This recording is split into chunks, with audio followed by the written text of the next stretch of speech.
Hello, Internet, and welcome back to Red Jenny.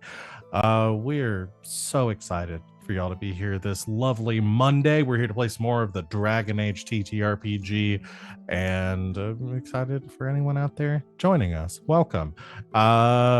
We will get started here in a second, but first, as always, announcements.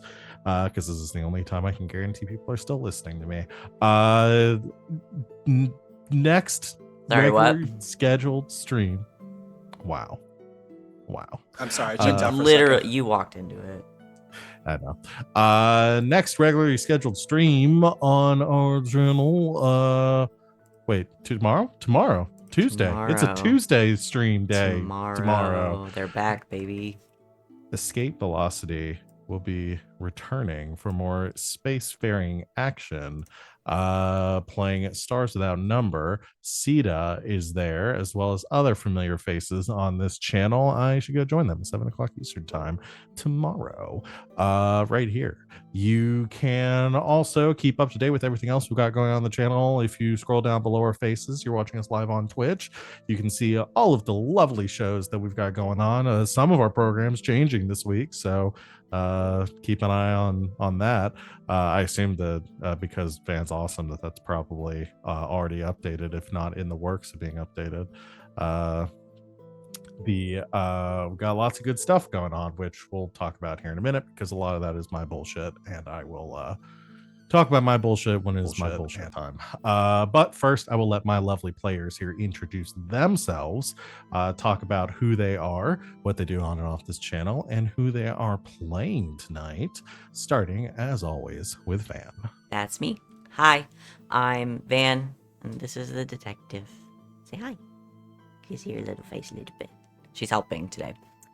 You can find me on the internet, just pretty much wherever GGK is. I run those channels. I'm not really doing social media right now because it makes my brain sad. So, yeah, I stream a lot. I am live on twitch.tv/lbhackemup on Sunday nights playing Dungeons and Dragons, and unfortunately, the climactic end of our big boss battle will happen next week because our power went out last night. That was awesome. But so join us next week as we literally finish the fight. Oh, bye. It's dinner time.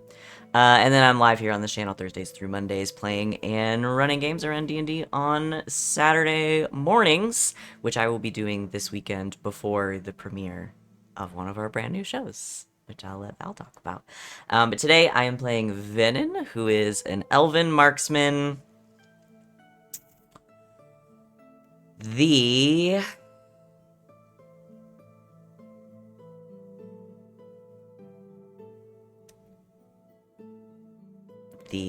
most likely to get too drunk at a party of the party.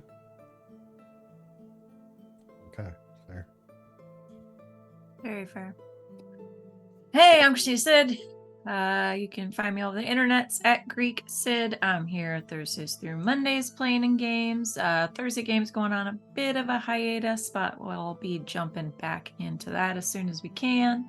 Tonight I am playing Yasmera. Yaz is our Kunari shadow.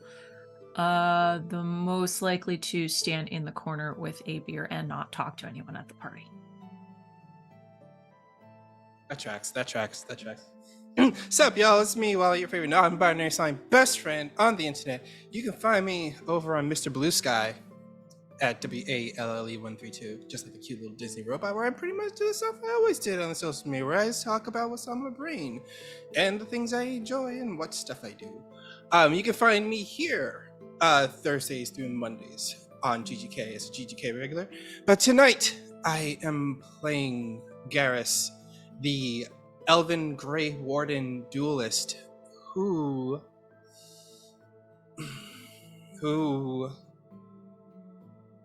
is that person at the party that everyone knows, but no one knows who invited him. He just shows up and it's like, oh, I know Garas, but who invited Garas?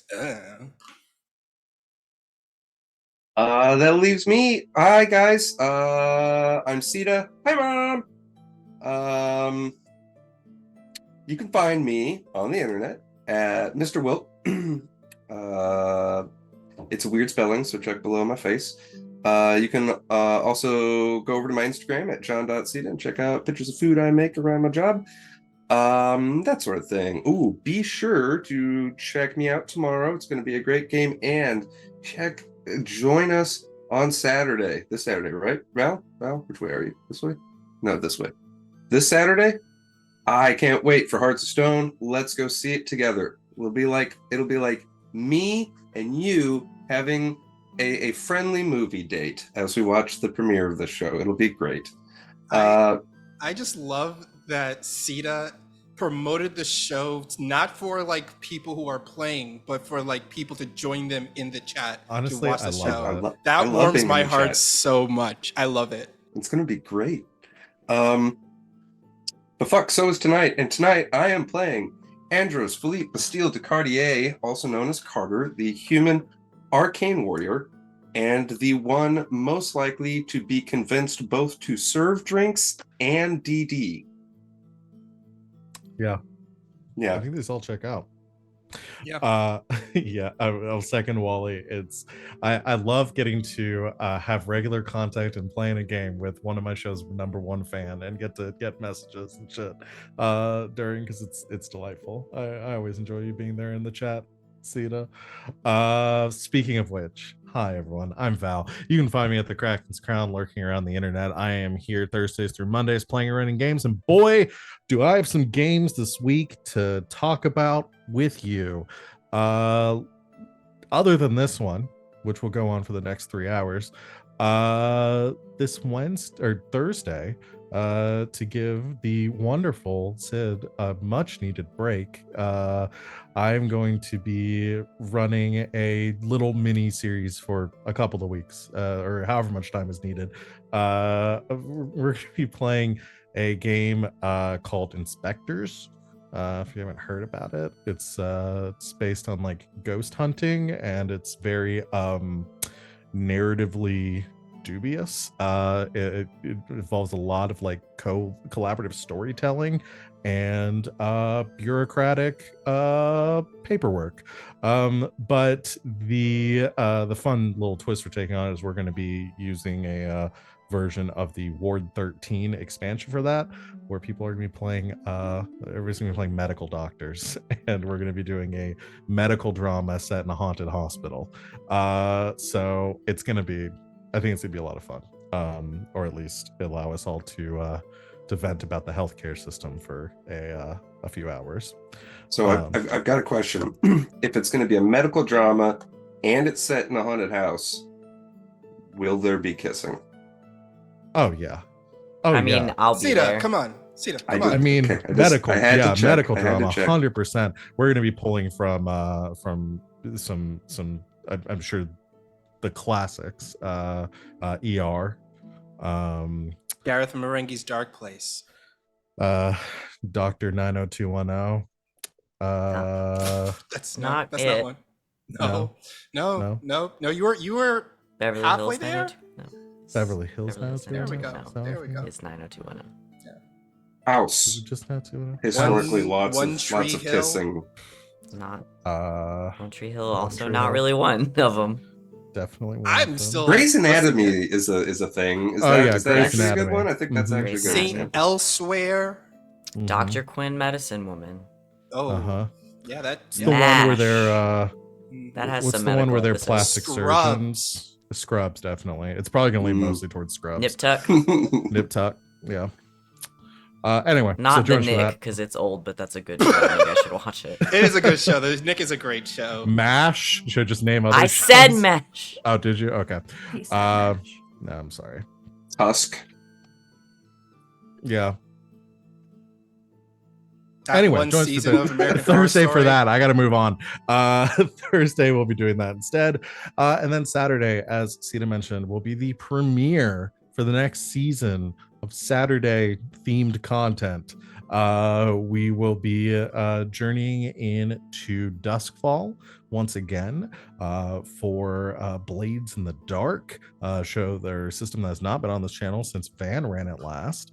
And we're going to be doing some drama and some crime and all that good stuff. Something called Hearts of Stone. It's going to start at 5 o'clock Eastern time on Saturday. So come join us for that. I'm very excited for it. I know the cast is really excited for it too.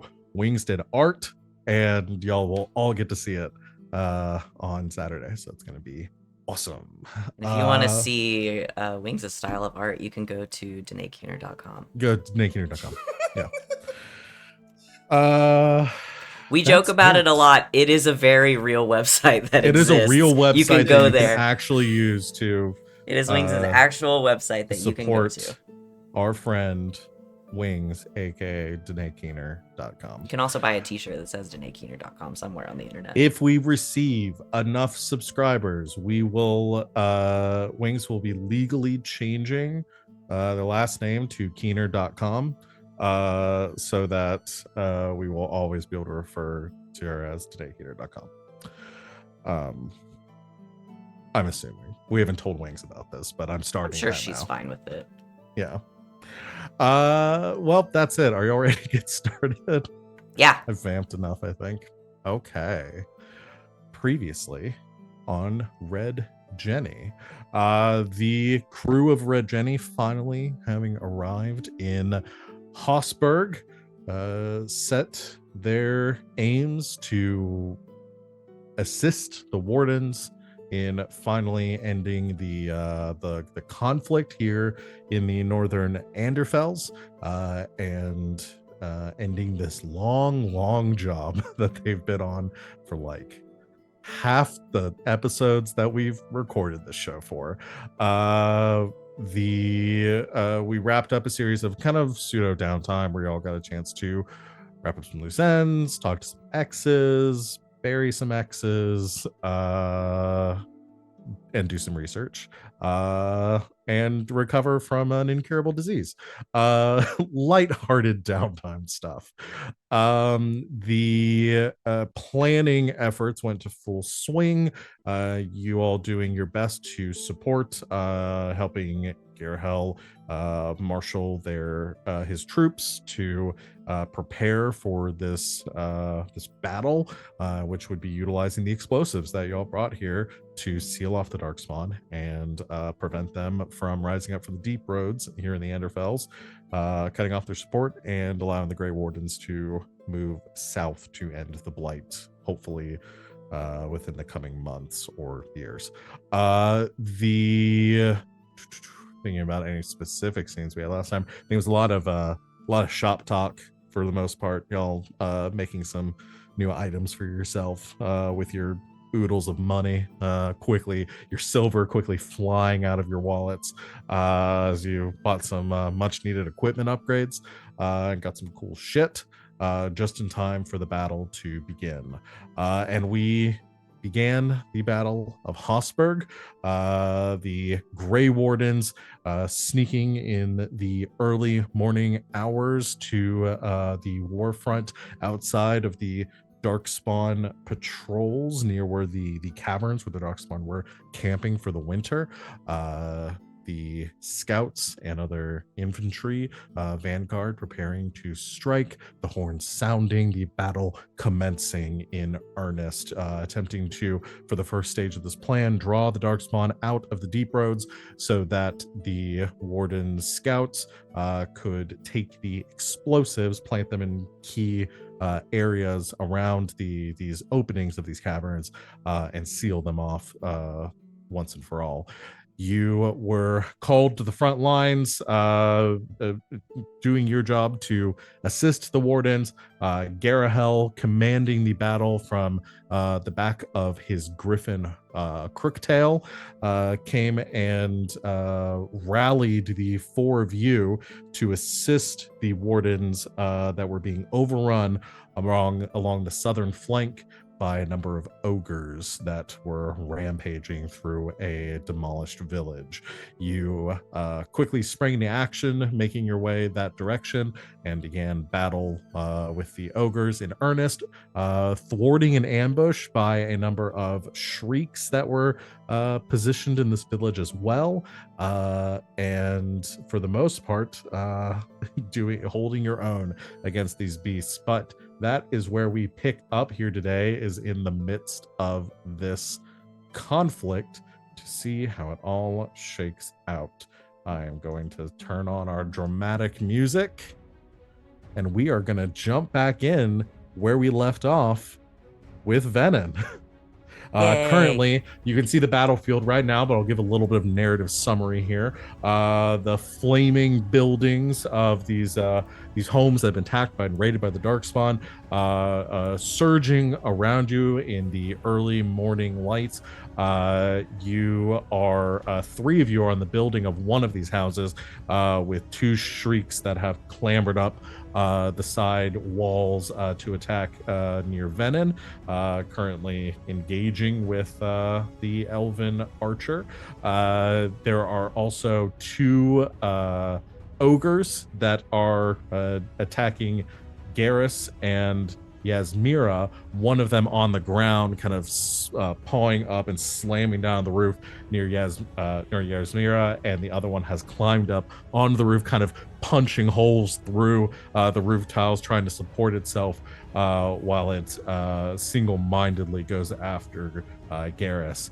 And then across the street, after an impressive display of magical skill, teleporting and severely wounding a couple of these ogres, Carter is perched on the flaming rooftop of the tavern across the way. So, Venehn, what would you like to do? I would like to ask you a question. You may. Because I know I've asked this before and I don't remember the answer. Does it harm me at all, my chances of making a good shot at all, if I am shooting my bow at someone who is in melee? Yeah, you have a -1 penalty if Minus you're one. attacking a creature that is directly in, or no, maybe it's -2. Hold on. It might be -2. I'm trying to do the math of what's going to be more prudent. Is it to ready my dagger and stab, or is it to risk taking the shot? Yeah, it's -2 for ranged attack versus defender engaged in melee combat. So if you attack the one right next to you, you'll have a -2 to that attack. You can still, the difference between this and like D&D is, which is their most common source of reference here, is you will not have a disadvantage if you attack, like, let's say one of the ogres over there. You can still attack that one. I mean, I would like to stop being stabbed. Also, you know what? though, that's fair. Okay. But you could still aim though, right? And with your archery stuff, that would just negate the Yeah, penalty. I can still aim. Yeah. It would negate the penalty, and because I was going back and forth, like, I could ready my blade and stab, but even with the -2, my attack roll is still better with my bow than it is with the blade, so I'm just gonna use the bow. That's fair. Yeah. Because it's a +9 and my blade is only a +6. So the math checks out. Aim and fire, baby, at the guy right in front of me. All right, go for it. So -2, aim is +2, so it's the same. Whew. Does a 22 hit him? Fuck yeah, it does. Oh yeah, I got 5 stomp points. E. Yeah, this game is treating me much better than D&D did yesterday. Ugh. Okay. 5 stomp points. Lost the stunts. Those are the actions. Combat stunts.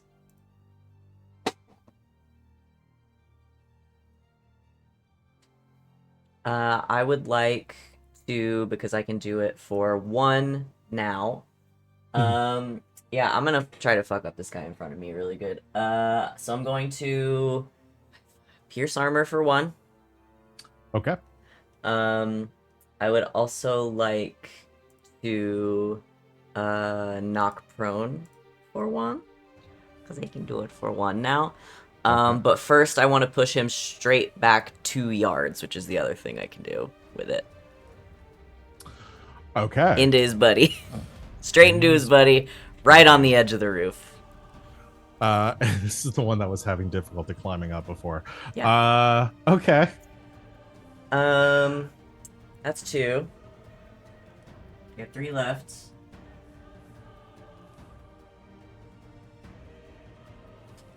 No, I can't disarm. It's a melee attack. Okay.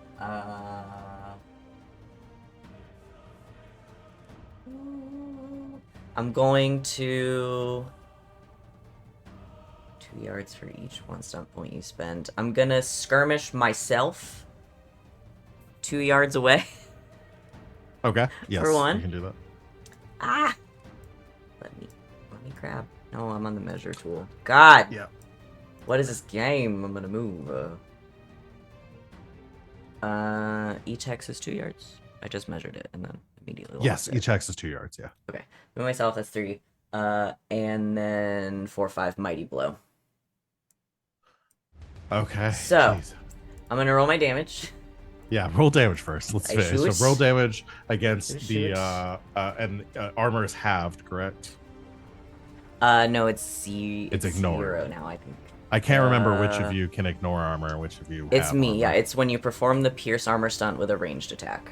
It is Gotcha. penetrating. I so also yes. can Yeah, pierce both of armor. you had those, but under different circumstances. Yeah, so mine is for ranged attacks when I pierce armor, and... Oh my gosh. Just got so much stuff going on here. Alright. So I got an extra... I get an extra d6 for damage. That's pretty good.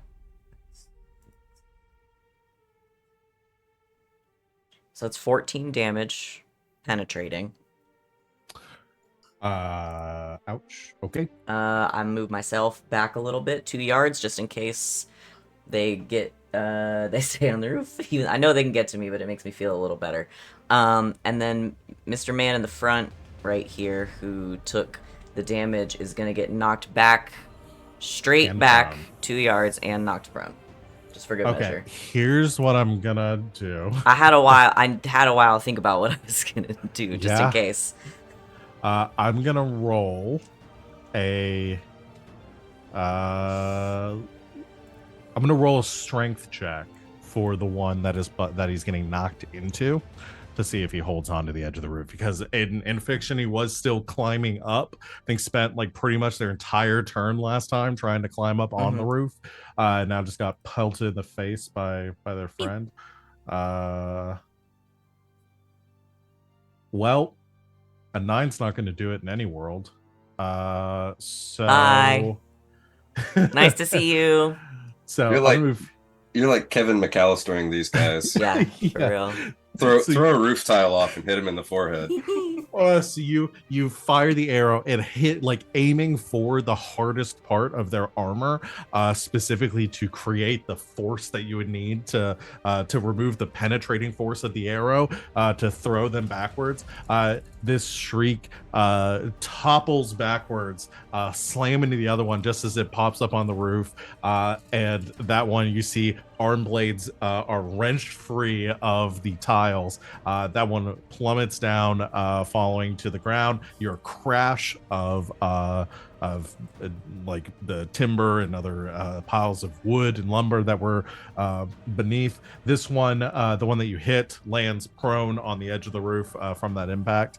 His buddy being the only thing that kept him from falling over, and the other one has crashed to the ground. But one is prone and one is now 1 step forward, 2 steps back. Yeah, Venehn just starts laughing again and just says, like, I think you'll stay down if you know what's good for you. Well, it is the Shriek's turn now, and they're not Have a choice to make, I guess. happy. I don't know how sentient these guys are. Yeah. No, I mean, they're sentient. They're sapient. They're just driven by bloodlust, Okay. created by the calling. So they can experience embarrassment and anger. The first one's all I care about. I think is going to have to move to stand up from prone. And can then only move half speed rounded down. So is going to speed of 8. So will stand up, and this one on the roof is going to be able to get over to you. All right. With his but has to use his minor action to do that. And then the one on the ground, I'm gonna go and do his strength check, see if he gets back up. Okay, that is a 16 on their strength. He doesn't check. just lay there sadly in the snow. No. Damn. Is angry. You hear a shriek. If I was him, beneath that's you. what I would do. And it just climbs back up onto the roof angrily. If you do this when he climbs in a row, do you get some sort of like exhaustion or something? Just immediately climbed the entire side of a building again. Does have a focus in running, which I think. Well, no, I guess. If I was going to climb up a wall and I said, No, actually, can I use running? What would you say? I was looking for stamina, but no. No, climbing is one. Climbing is one, but I was just looking for see if you had a proficiency or focus in stamina. I think is going to. He's gonna use his action to move, or he's gonna use his action to. Let's see.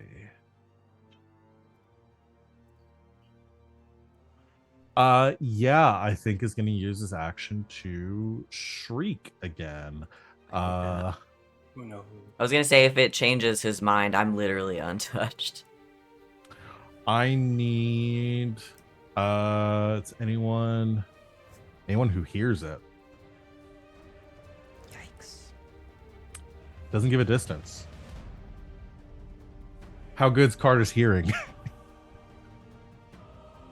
I think This is where you tell me about Carter the can't land. hear him over the sound of how awesome he is. I was waiting for you to tell me that about the time you landmine went off next to you during Nom and how you lost your hearing as part of the Carter backstory. No, I'm gonna need everybody to make willpower courage tests. Should take that. Seems like something Venehn would have. Woo! We can't stunt 13. on this, right? No. 13 from Carter. 13. Okay. 14 for Garas. Okay. No, 19. Okay. 8. Okay. We have our first failure. I got double ones, but we can't stunt, so. Yeah. That is so the shrieking wail of the shriek, you just hear this like screams and moans emanating from it, and you are stricken with a just primal fear taking over you. You suffer a -1 penalty to attack tests and defense until the end of the encounter. So I'll let you factor that in. The other one is just gonna major action attack you, then. Okay. No stun points still. That is a 20 to hit, though. Yeah, that'll hit. One of these days I'll stunt with one of these guys. That would be fun. That is 6 points of damage to you.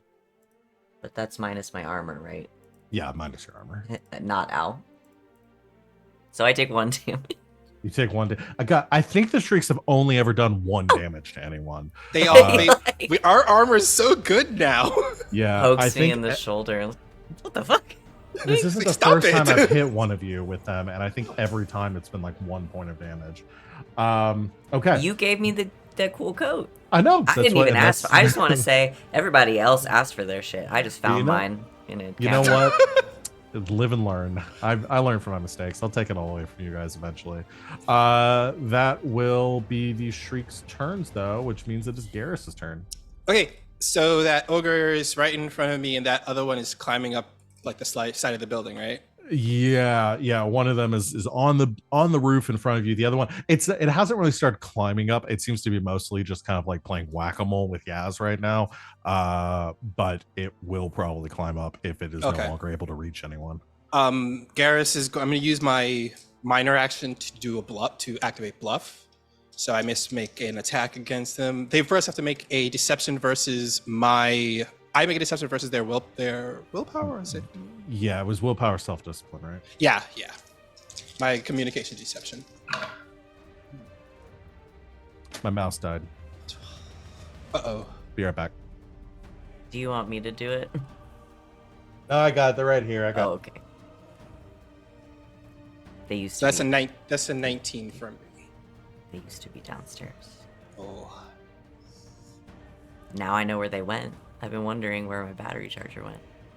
There it goes. It's in Val's office. It's been there the whole time, probably. Could have hired detective. Detective solved the case, obviously. I promoted her mostly due to incompetence because she was terrible at solving cases. So I figure she needs to be back at a desk for a while. She's kind of a loose cannon. Maybe stick her to a desk job for a while, let herself cool down, and then put her back on the street and see what happens for a couple of months. I think that'll be fine. Val had to take Yeah. away her gun, but for everyone at home who has no fucking idea what's going on, we're talking about one of my cats. The little one, whose name is Detective Juliet O'Hara. Yes, Who has a like from who's just the Psych. cutest. Who's just the cutest in the world. Also, everyone watch Psych because that show is really good. I remember it being good. It is really good. It's a Yeah, lot of wow. it's my stand-up humor. Hold on, I've got to actually plug in a spare mouse because those batteries are not turning on. They're not working. Oh. Technology's cool, y'all. Yep. I'm just gonna take my work mouse and plug it in. One of the perks of working from home. Always have technology ready to go. This is why I bought a mouse with its own charger. Because I'm done with it, I can just set it on the charger. I need one of those kind of mice that just like sits into a little dock. Okay. Oh, I got a 19 on my deception. 19. All right. I'm gonna roll self-discipline. That is a 15, so not enough. All right, so Garrett just scoops up some snow off the roof and just pelts it in the ogre's face as I go for the attack. So, and because I got my bluff, I get +2 to hit. Okay. So that's a +9. That's a 17, 2 stun points. That hits. All right, so because of Psychic Weapon, I get to pierce armor for free. And because of my duelist talent, I ignore all armor when I pierce armor. So this is going to be straight through. Nice. And, yeah, they don't have to. Okay, cool. And I'm going to also knock them prone because I just get to do that for 2 stun points for knock prone. And because I have a dual two-handed weapon talent, whenever I hit someone with a melee attack, they go back 2 yards in any direction. So he's getting knocked prone and so he's gonna go get knocked back 2 yards and then get knocked prone as I deal the damage. Okay. That's from your talent. Yeah. So that's 36.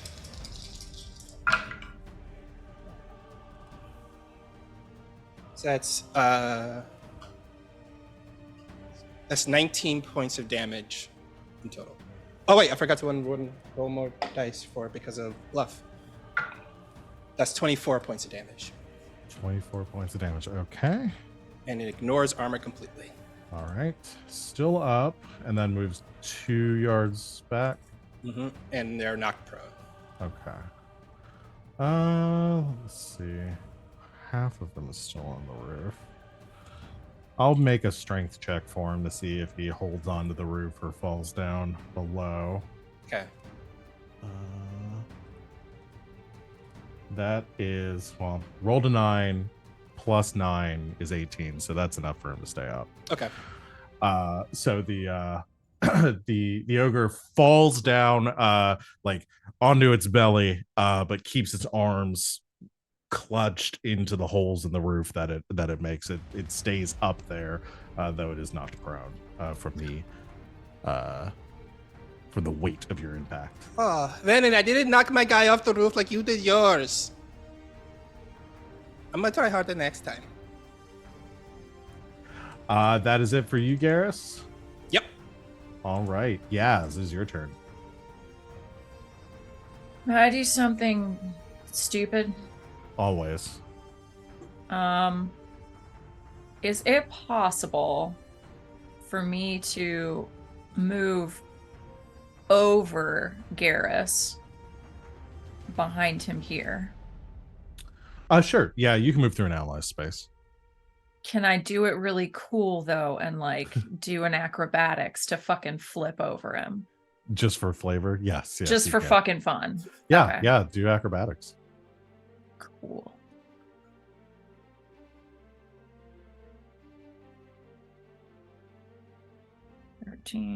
That's a 20. Okay, 20. You just do a standing backflip straight over Garrus. Garrus, as you knock the ogre back, somebody's like, and you see he has just like pirouetting through the air, then landing on the ground behind you.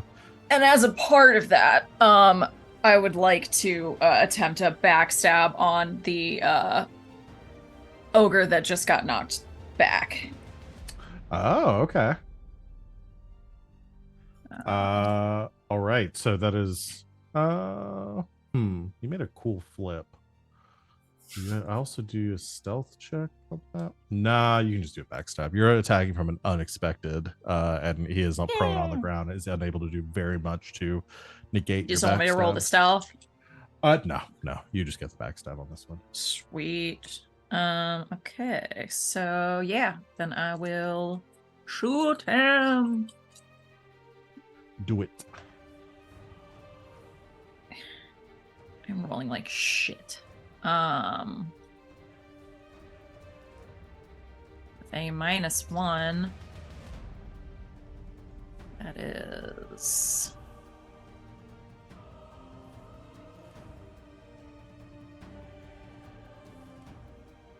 12. 12. Hold on. Where are my other things? 12 hits. Holy shit. Okay. Yep. Yeah, So they have, yeah, that was. I think I mentioned this last time. They have a defense of 11. They Okay. very easy to hit. Well, I did stunt because that was 2 2s and a 1. So and I have 1 stunt point. So I would like to pierce armor if I could. You certainly can. And mine is just a regular pierce armor. I don't have any of the fun stuff. Okay, so that'll reduce armor from 7 to 3. Yeah. So add an extra D6, and then I get the extra 5 from my cunning on top, plus the 3, so 3d6 plus 19. All right. Pretty good. 13 plus 19 is 32 points of damage. Ooh, boy. Minus the 3 is 19 points of or sorry, you said 30. It's 29 points of damage. That is more than enough to kill this ogre. So you I just meant to delete it and not do the big X. You leap over Garrus as you're leaping through the air, pulling up your crossbow, fires Garrus as this one hits the ground in front of you, slams. You suddenly see a arrow just sink straight in the back of its neck as it's face down on the ground, and its body just goes limp and slides off the rest of the rooftop, taking most of the shingles there with it.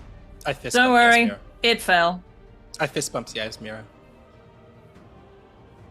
Does Yasmera return the fist? I hold out like a That's little what- fist to Yasmera. That's what matters to me more than anything. I have to hold this with 2 hands. I fist bump the one that's holding the crossbow. That is Yasmera's turn. 2 ogres remain. Carter, it is your turn. So these things are like 12, 15 something feet tall, right? They're big ass boys. Yeah, they're over 10 feet tall. Yeah. So, like, I don't even really have to strike downwards from my position. No, you're about Cool. on at head height with this thing. All right, I'm just gonna. Oh, I need to bleed my mana. I'll do that at the end of the turn. But I'm just gonna go ahead and attack this guy. Okay. No stunts, which is a big sad, but that's 7, 12, 15 to hit. That hits. Okay.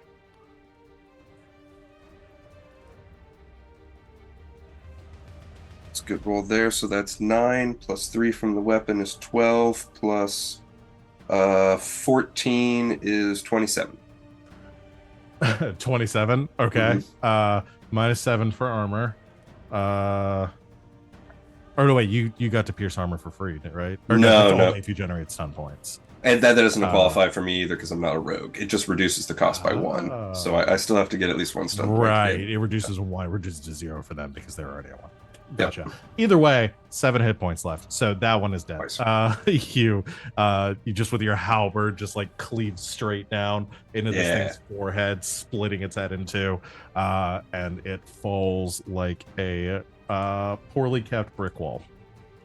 Can we say I used the momentum of the downward strike to carry myself over the top of the ogre and move? Yeah, you can move. 1, 2, 3, 4. So Legolas style, you kind of ride the dead body of the ogre down, and then continue running. Boop. Lovely. You are good. That is the end of your turn. The last ogre is left. Ugh. Okay. It is going to...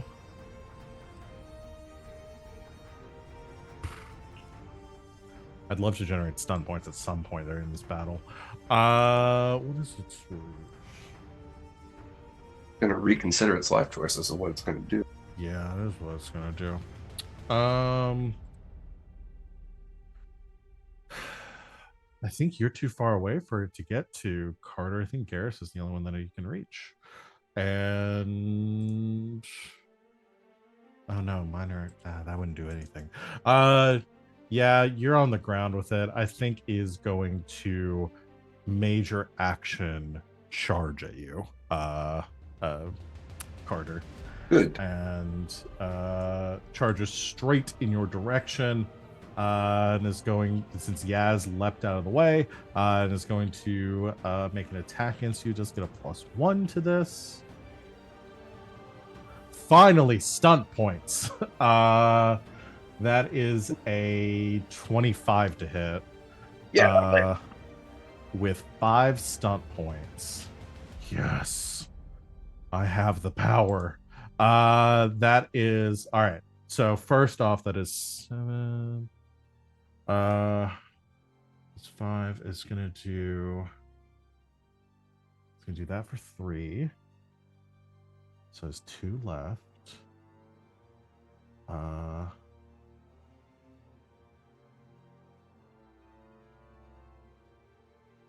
It's not gonna do that. That wouldn't make any sense.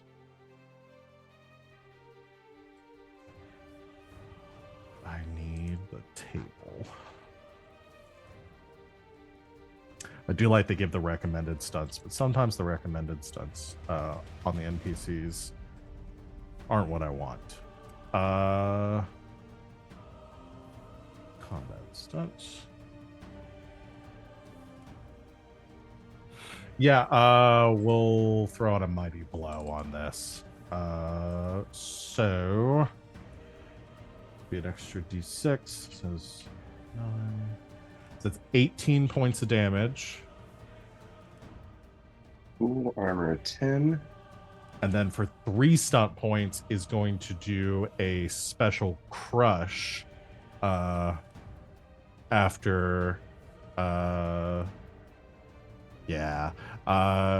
grabs the target, begins to squeeze, inflicting another, this is 12 points of penetrating damage. Oof.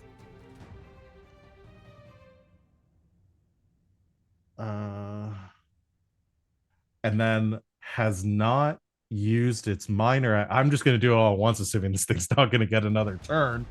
As a minor action, is going to throw you. Neat. And yeah, it is going to minor action hurl you to the, like, grabs you, crushes you, and just throws you to the side, hoping that might be enough to get you out of its way. You go crashing over here near this cart, and you Not take also on top of the building. No, not also.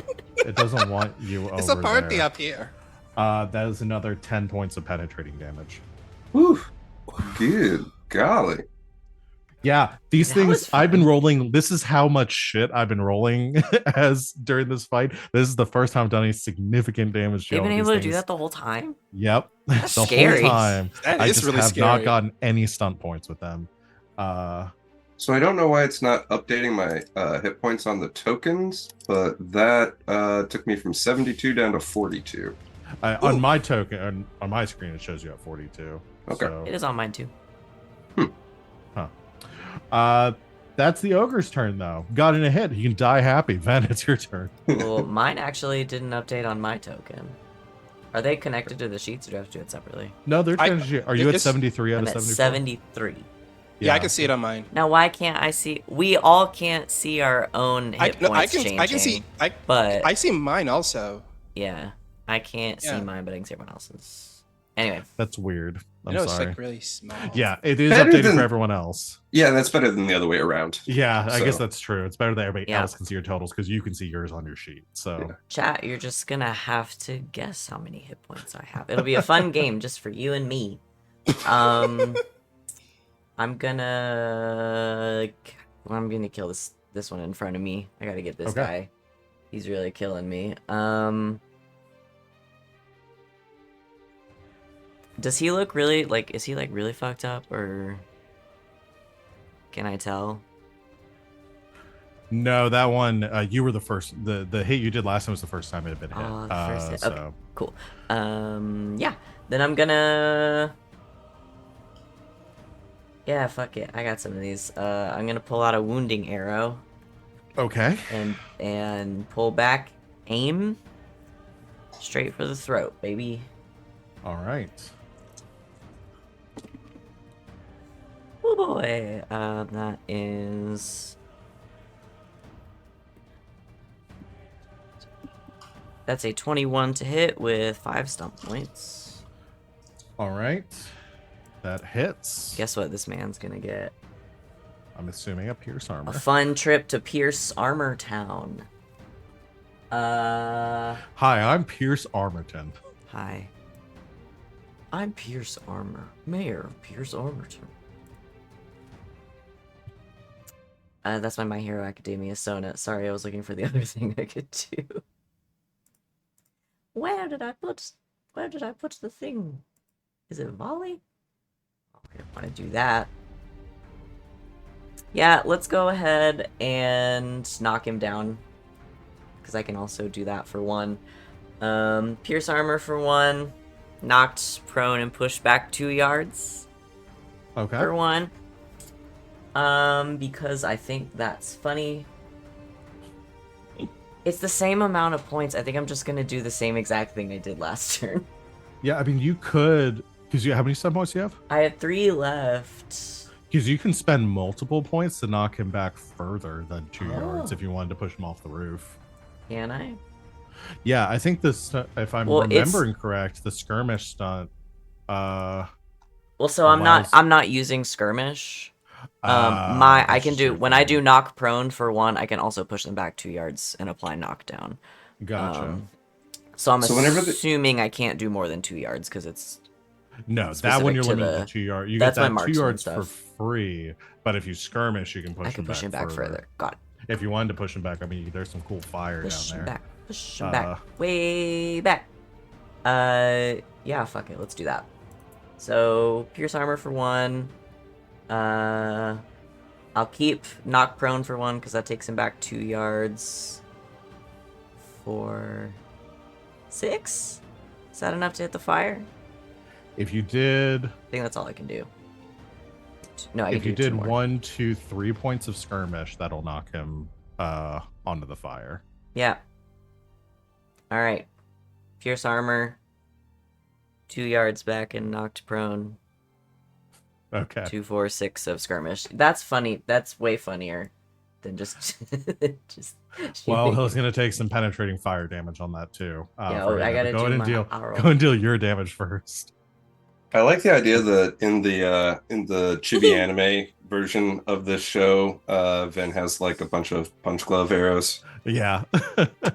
14 plus 2 from the arrow. That is 16 penetrating damage. Okay. Roll another d6 for me. Yay! 6. Had 5 hit points left. Eat shit. Upon hitting the ground. I'm gonna cook you like a roast. So he hits, launched backwards, lands in the fire, and shrieks as is incinerated in the flames. That one is dead.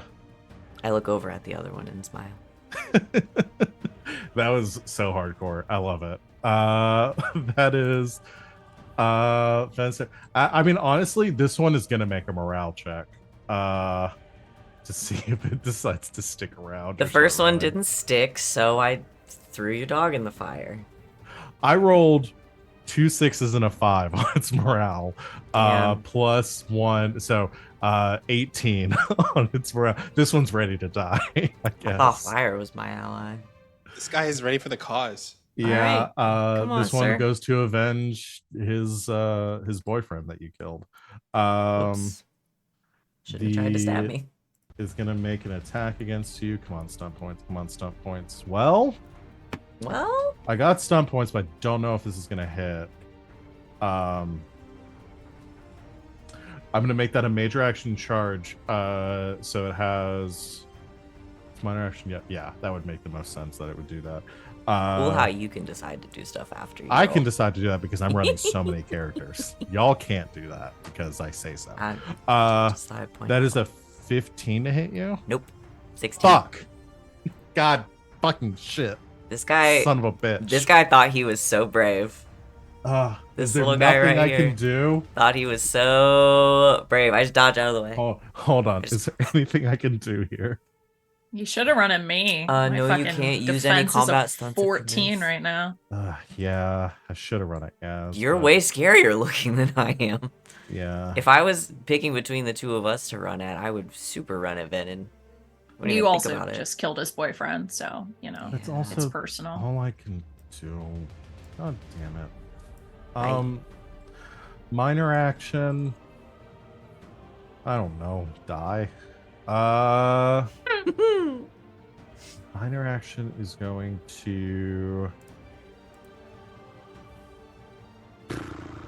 He could like do the. Gonna guard. do the He's gonna guard guard one. up. He's gonna guard up.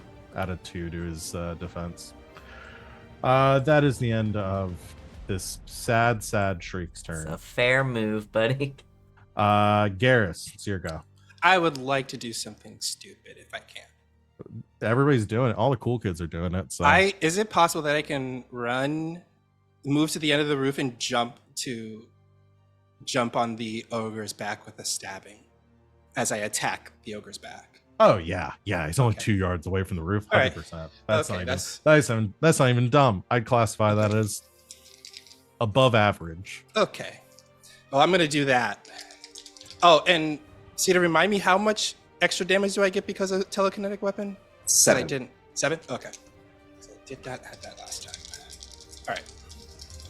All right. So since I'm moving, I would like to do this to be a backstab. Yeah, no, it makes sense. I mean, he's pretty. He attacked Okay. Carter pretty good. He's not. So it paying has to attention do you. a what is it again? Stealth versus its perception seeing. Okay. So my stealth 13 plus stealth. That's another 8. That's a 21. Yeah, you succeed. Okay, so we're going to attack it. And stealth it is, so I always forget. Plus up it is 2 plus 2 and 1d6. Oh.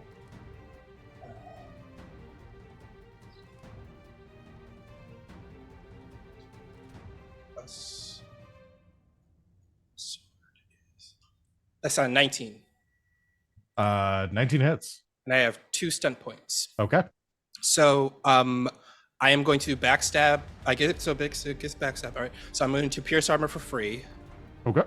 So it does straight piercing damage. With 2 stunt points, I'm going to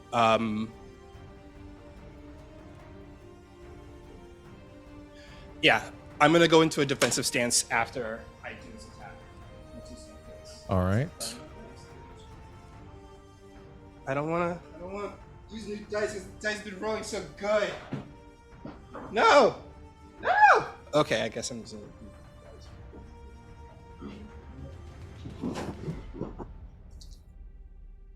Okay.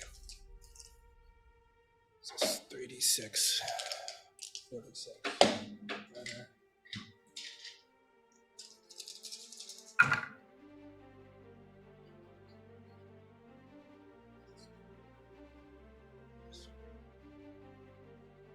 That's 30 points of piercing damage.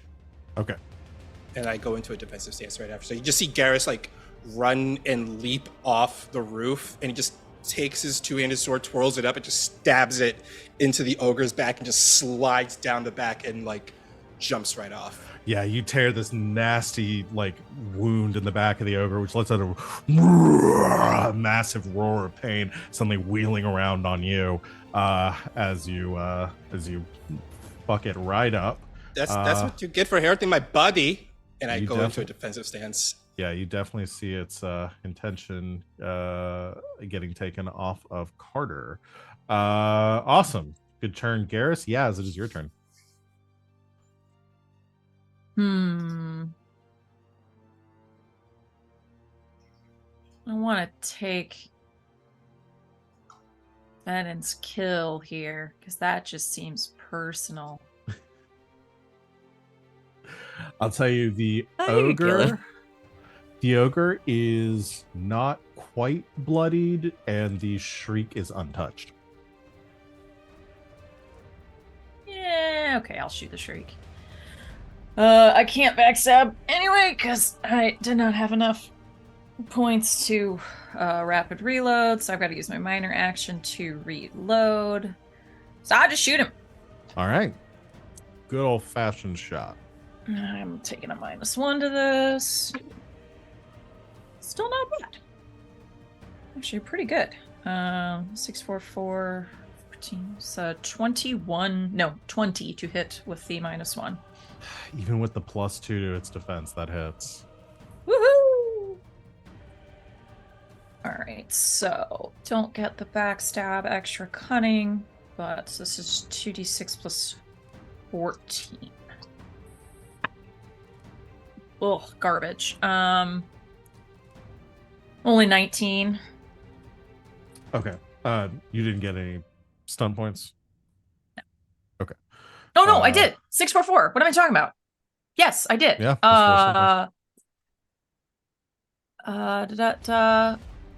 Okay, well yeah, fuck that.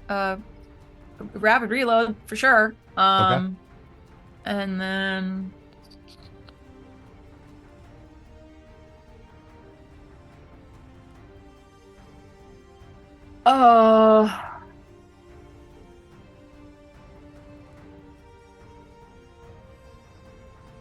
no, fuck it. I won't do the rapid reload. I'll pierce armor and I'll do a mighty blow.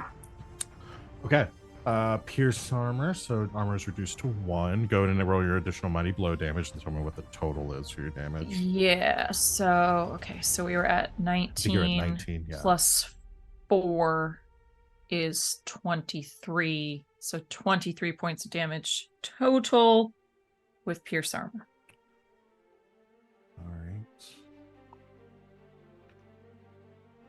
Ooh boy. That one gets real fucked up. It charges at Ven, confident that it's going to be able to hit. Venehn dodges out of the way effortlessly. It goes into sort of a defensive stance against Ven, like squaring off, arm blades crossed in front of it. So like takes a crossbow bolt to the side of its neck, just struggling to breathe as now it's bleeding profusely from its neck. Oh boy. Oh boy. Yaz, that is it for That's your me. turn. Carter. Sorry about the beeping, everybody who is listening to that. My cat laid down on the keyboard. And it made the Windows noise a bunch of times. Bloom, bloom, bloom, bloom. She has no regrets.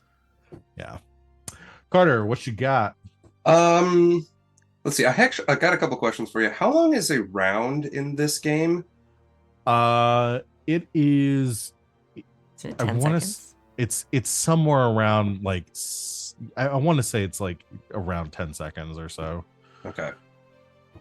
We haven't been in this combat for 6 rounds yet, have we? Because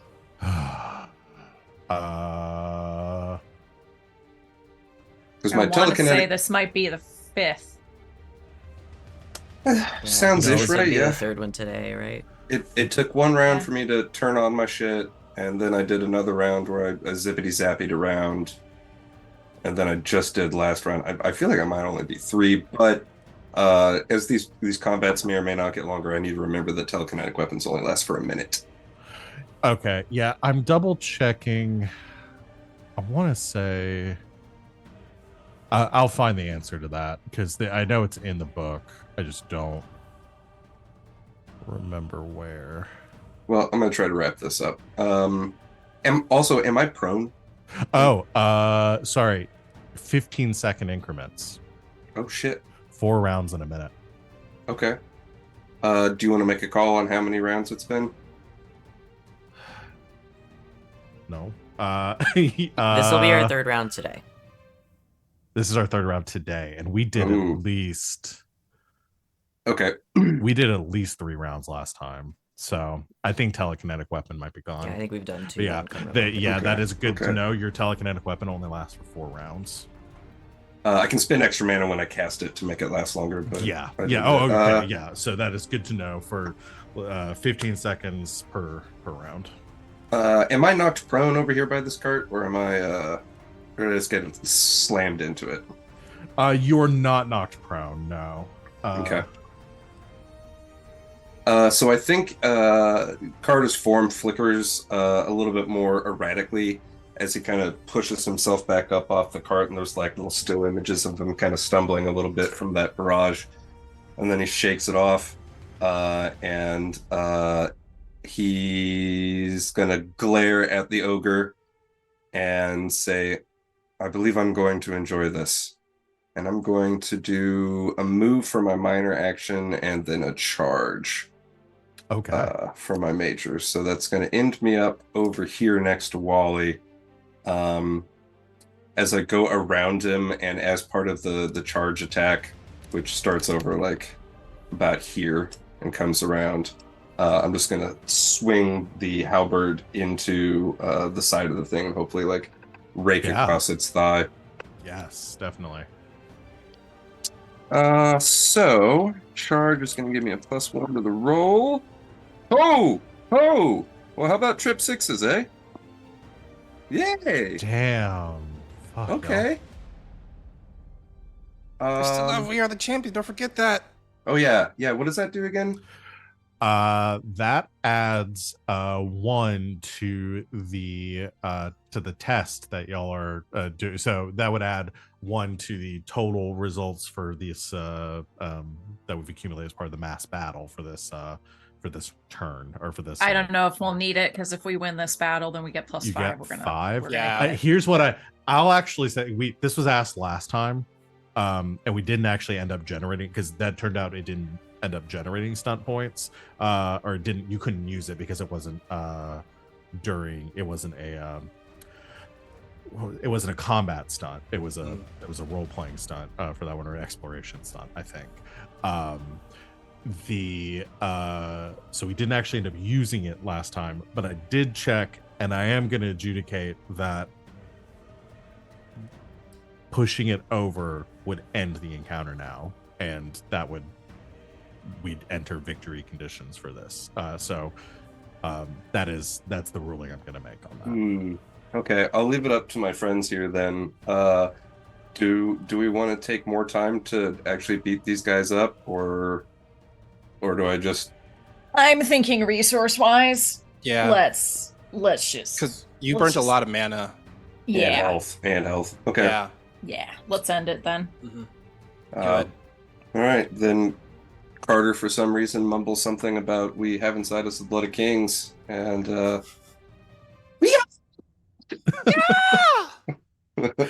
Yeah, so you take your halberd. I'm going to give you narrative freedom here then.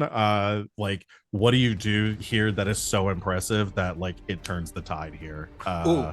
I think Carter. Okay, so as he's coming around the side of the ogre, he kind of like drops down and he slides a little bit. So he like hooks the axe head of the halberd into the thigh of the thing, and just goes around, sort of ends up next to Garas and just sort of corkscrews most of the thigh muscle off of the ogre, so it just falls over, and then he brings that momentum back up around and just brings it down onto the head and cuts it off. Nice. Yeah, you decapitate an ogre, I mean this massive creature, with one swing of your magically imbued halberd, cleanly severing it. The ogre's head falls to the ground as its body comes soon after.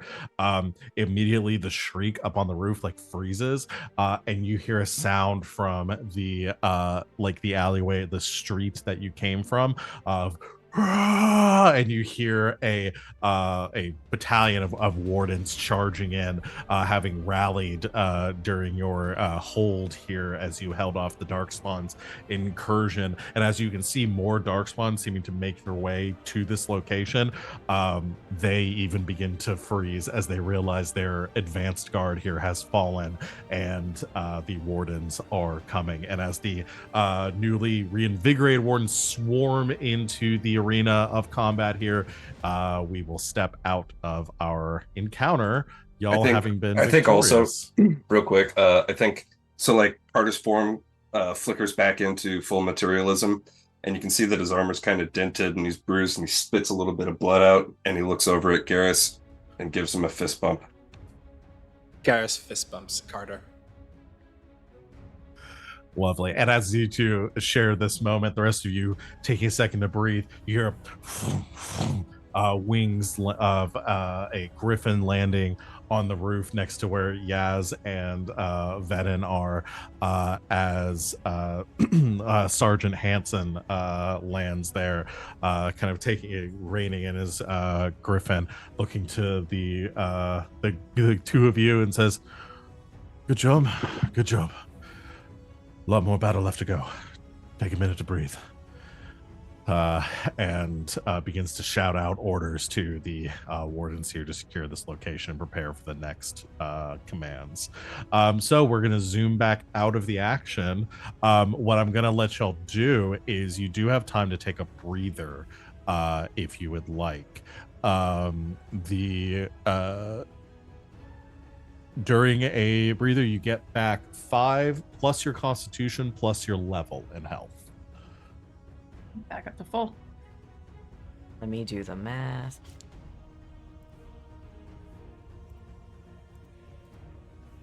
Those of you that are not back up to full, you do have the option of receiving 1 heal action until you take damage again. So somebody could attempt, I don't know if I'm assuming, let's see, Carter, you're not back up to full yet, you're still a little bit down. No, I also have I have a focus in healing as well. Yeah. I could do that for people. You could do a heal action on yourself if you want to try to patch up some of your wounds as well. Yeah, you might be the best one to do it. Do you get back any of your mana during a breather? If I spend, I think it's an hour in meditation, I can roll some dice to get it back. Yeah, I don't know if you have an hour here. Yeah, for each full hour of rest or meditation, you get back 1d6 plus magic. Yeah, so no, you do not get your Okay. You will not have time to get back your mana here. Unfortunately. We didn't pack any mana potions for you, did we? I have one. I have Yeah, one I greater think- mana potion, All right. Yeah. which I am pretty low, but I think if I roll really high on it, I might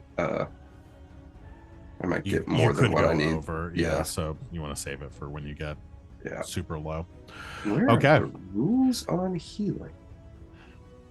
For healing, it is under the major and minor actions. Oh yeah.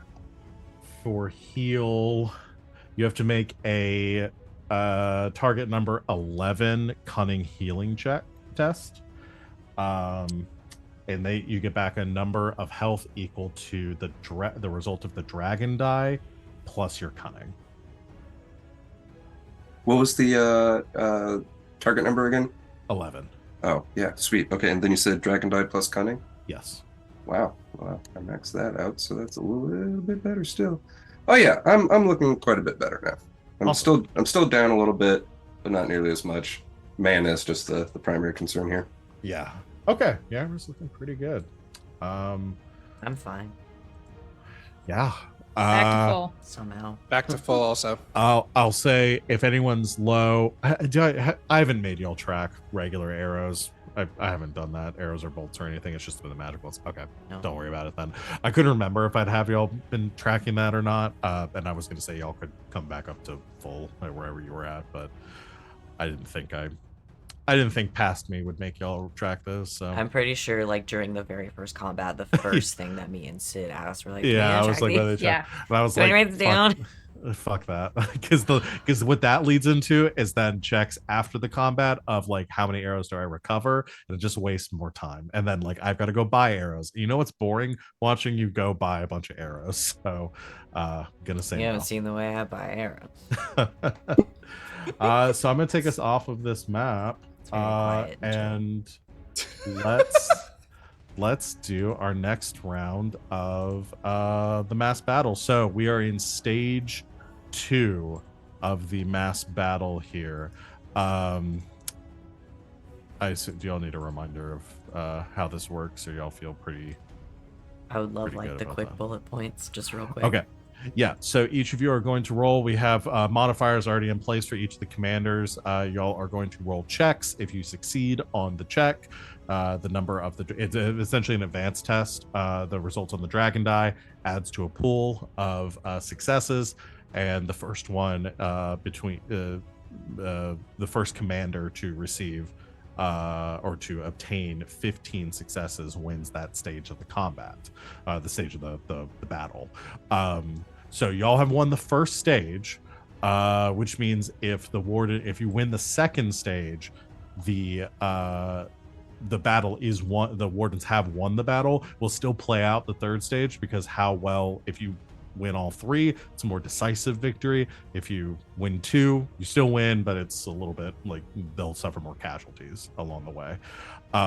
So it could influence how this all turns out. But some pros here. Garahel, unlike the first round of checks where he only had a +4, then made a +5 by Yaz due to her help for cutting military lore, has a +7 for leadership communication.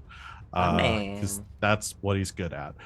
Will have a -2 for still being outnumbered, so that brings him down to +5, but a +1 because y'all decided to you spent time training the infantry. So total that brings him to a +6. So each of you will roll with a +6, and you're trying to hit a 13. It's actually like this stage, y'all are have a much better chance of clearing than you did the first one. We'll do it one at a time. We'll just go in our order. And I will roll for the Darkspawn, who are going to have their commander has a +4 for leadership, and then a +2 for specialist troops. So has a +6 on this. They're trying to hit a 17 though, in order to generate stun points. So we'll start with Venehn, or with Van, because Venon's not the one doing this. But we'll start with Van. Go ahead. It's Go ahead and roll. +6. +6, yes. Okay.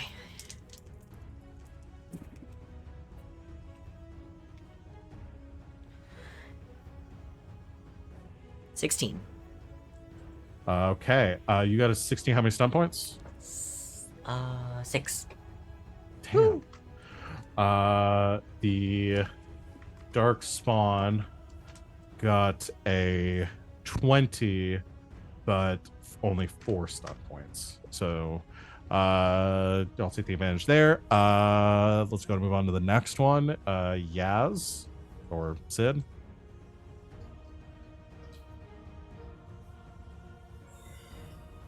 Mm, 20 with 5 on the dragon die. Jeez. Okay. So with another 5 points, that brings you up to 11.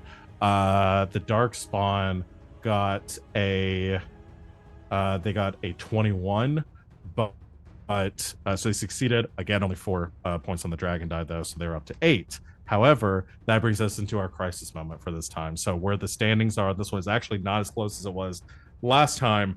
Winner of this will get 5 points. So the wardens would take this if y'all are successful in this one.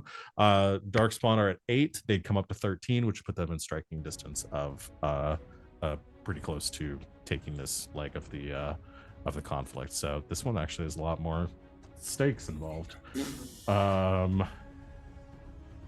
I'm gonna go ahead and delete our turn order here. Oh wait, I shouldn't have done that. Fuck me. We're gonna do and add y'all back to that.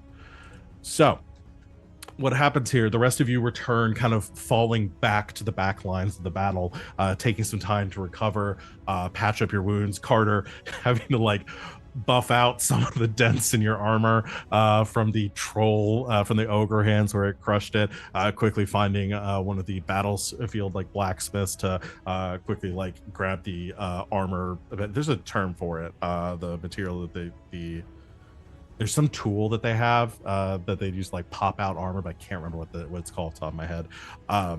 But they bend your armor back into shape. Little like quick battlefield triage to fix that. You'll probably have to do more extensive repairs to it later on, but that's what it's there for.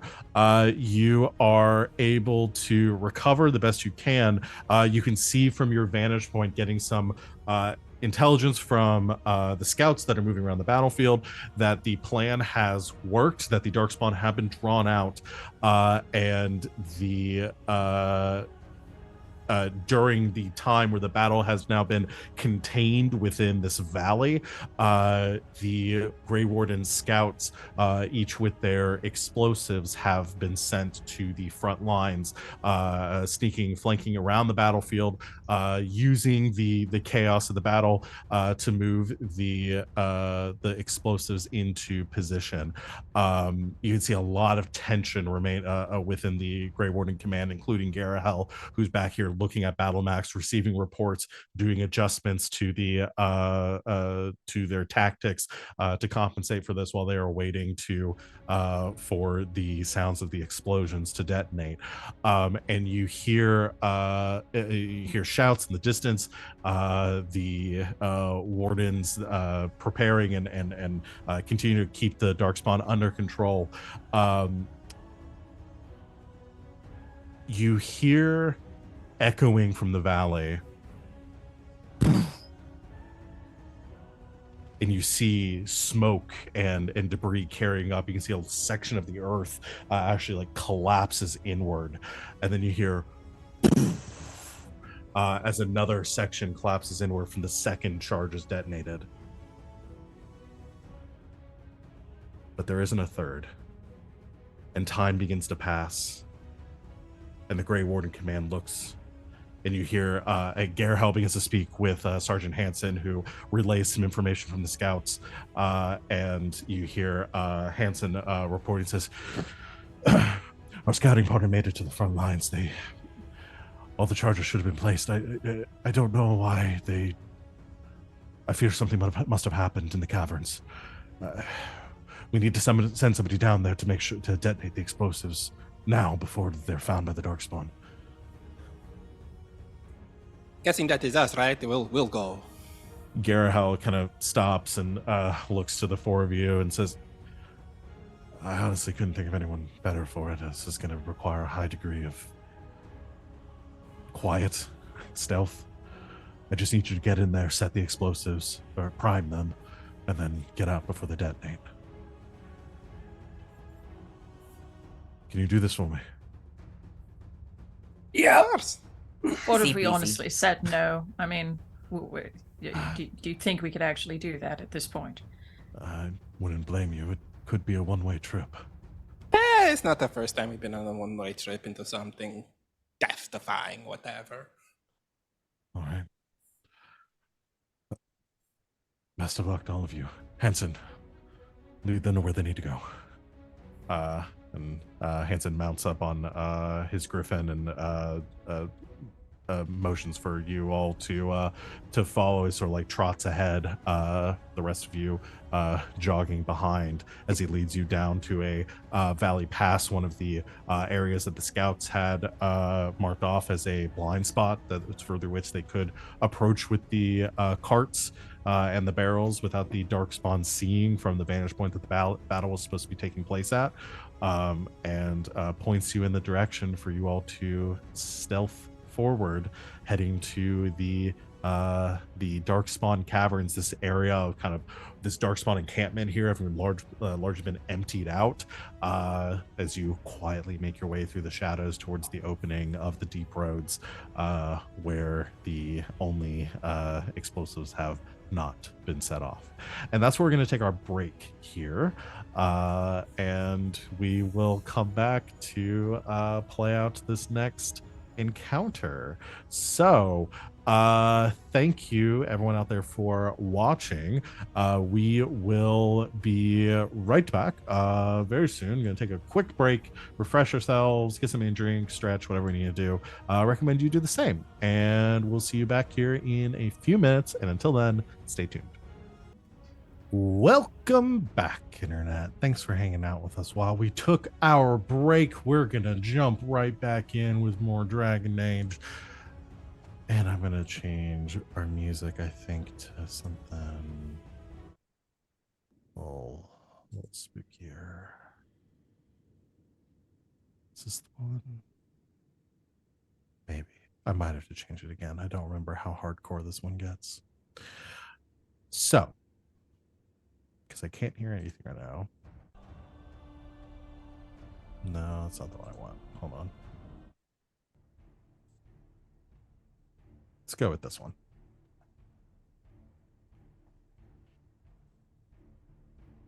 The four of you, Red Jenny, sneaking into the caverns. You can hear the sounds of the war raging behind you. Siege machines impacting the mountainside, the roaring of darkspawn in the distance. However, where you currently are is much quieter. You can see the signs of large amounts of darkspawn having moved through here very recently. Garas, you can sense darkspawn in almost every direction right now, which is maybe a bit unnerving for our new Grey Warden.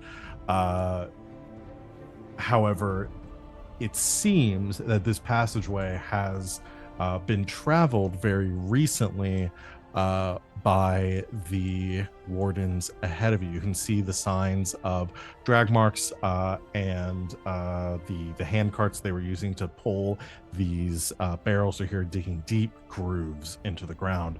But you don't hear any sign of struggle or any sort of conflict in ahead of you in the tunnel.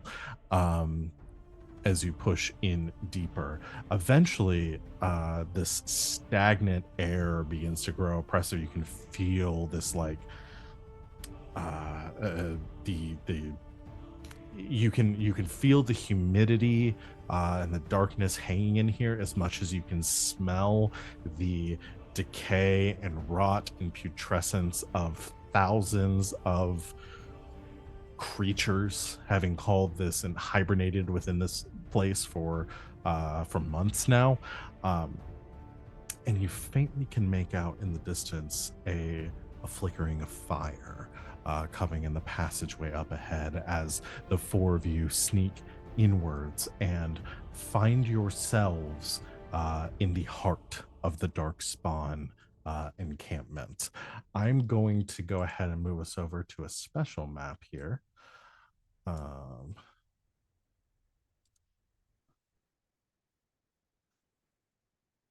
Now, what y'all should be able to see, assuming you can see anything, and I did my settings right, is a fire lit at the center of a much larger, or a kind of like near this side of a much larger cavern. You can make out a number of a couple of darkspawn mulling about through at the edges of this firelight. You see up on there are some like crude tents that are set up through here with a ridge or a ledge that leading up to more kind of out of sight with some like little pass in between ahead of you. The dark spawn don't seem to be on necessarily alert here. There's still like a lot of noise and rumbling that's kind of covered your approach to this point from outside. These dark spawns seem to be on some sort of guard duty or seem to be positioned here, though they are not immediately preparing for battle.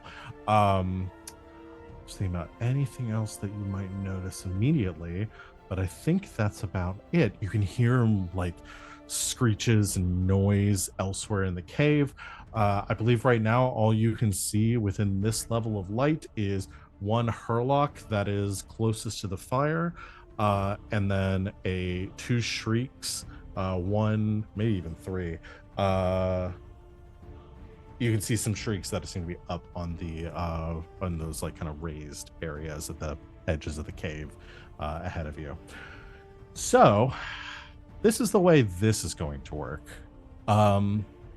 Y'all can just run in here and start fighting if you want. But Garas, you sense there are a lot more darkspawn in this cave. And they do not seem to be on alert at this point.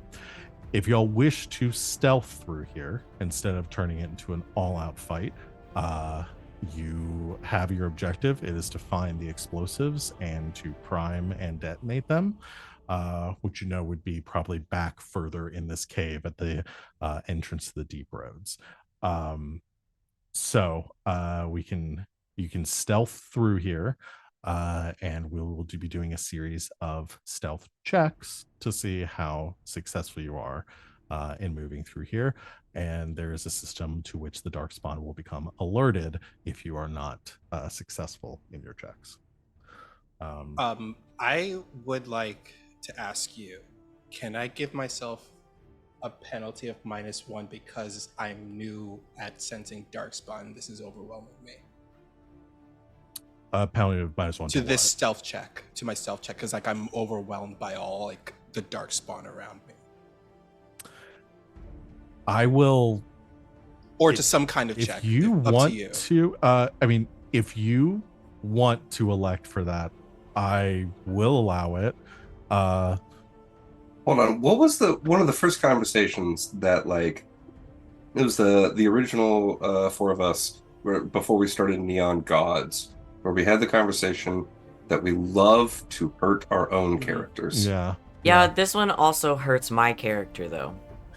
I will say I we're balanced this in a way. That's true, yeah. I balanced this in a way knowing this hurts that, all of us. So I'm just putting it out there stealth. to the rest of you, because like I have very good stealth, is why I'm asking this. So I'm asking also to you guys, are you okay with that? No. I guess I'm just this wondering. Hurts me too. I'm wondering what purpose it serves that couldn't be found through roleplay.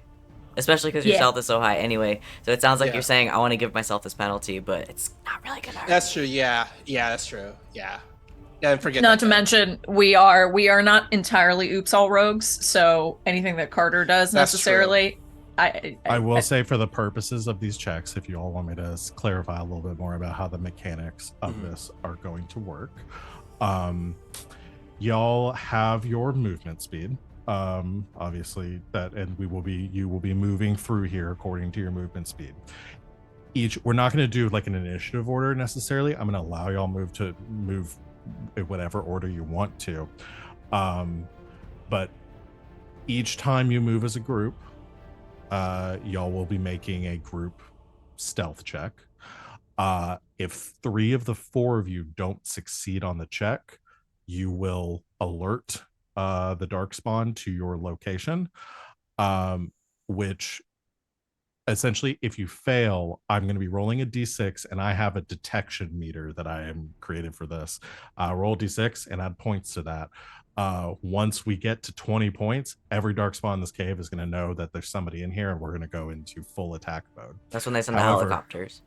However, every time you fail, all darkspawn within 20 yards of you are alerted, and they will attack you. Okay, so all that being given, how would it affect it if I were to say stay behind, like just guard the entrance? Ooh, good question.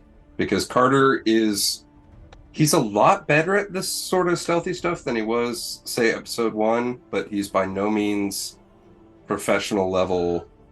I'm not a rogue.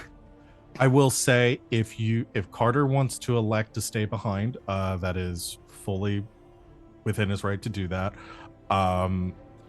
The downside of all this is you will be extremely far away, depending on what happens in the other side of this cave. But I'm also very mobile, so if shit goes off, I can move a long distance in a short amount of time. I think we know how big the cave is. We don't. Yeah, I will. If y'all have an indication of how far you can at least scroll on this map, you're looking at about a quarter of it at this point. So, okay. I'll just say that's from a metagame standpoint. I'll just allow you this so it doesn't end up in a lurch.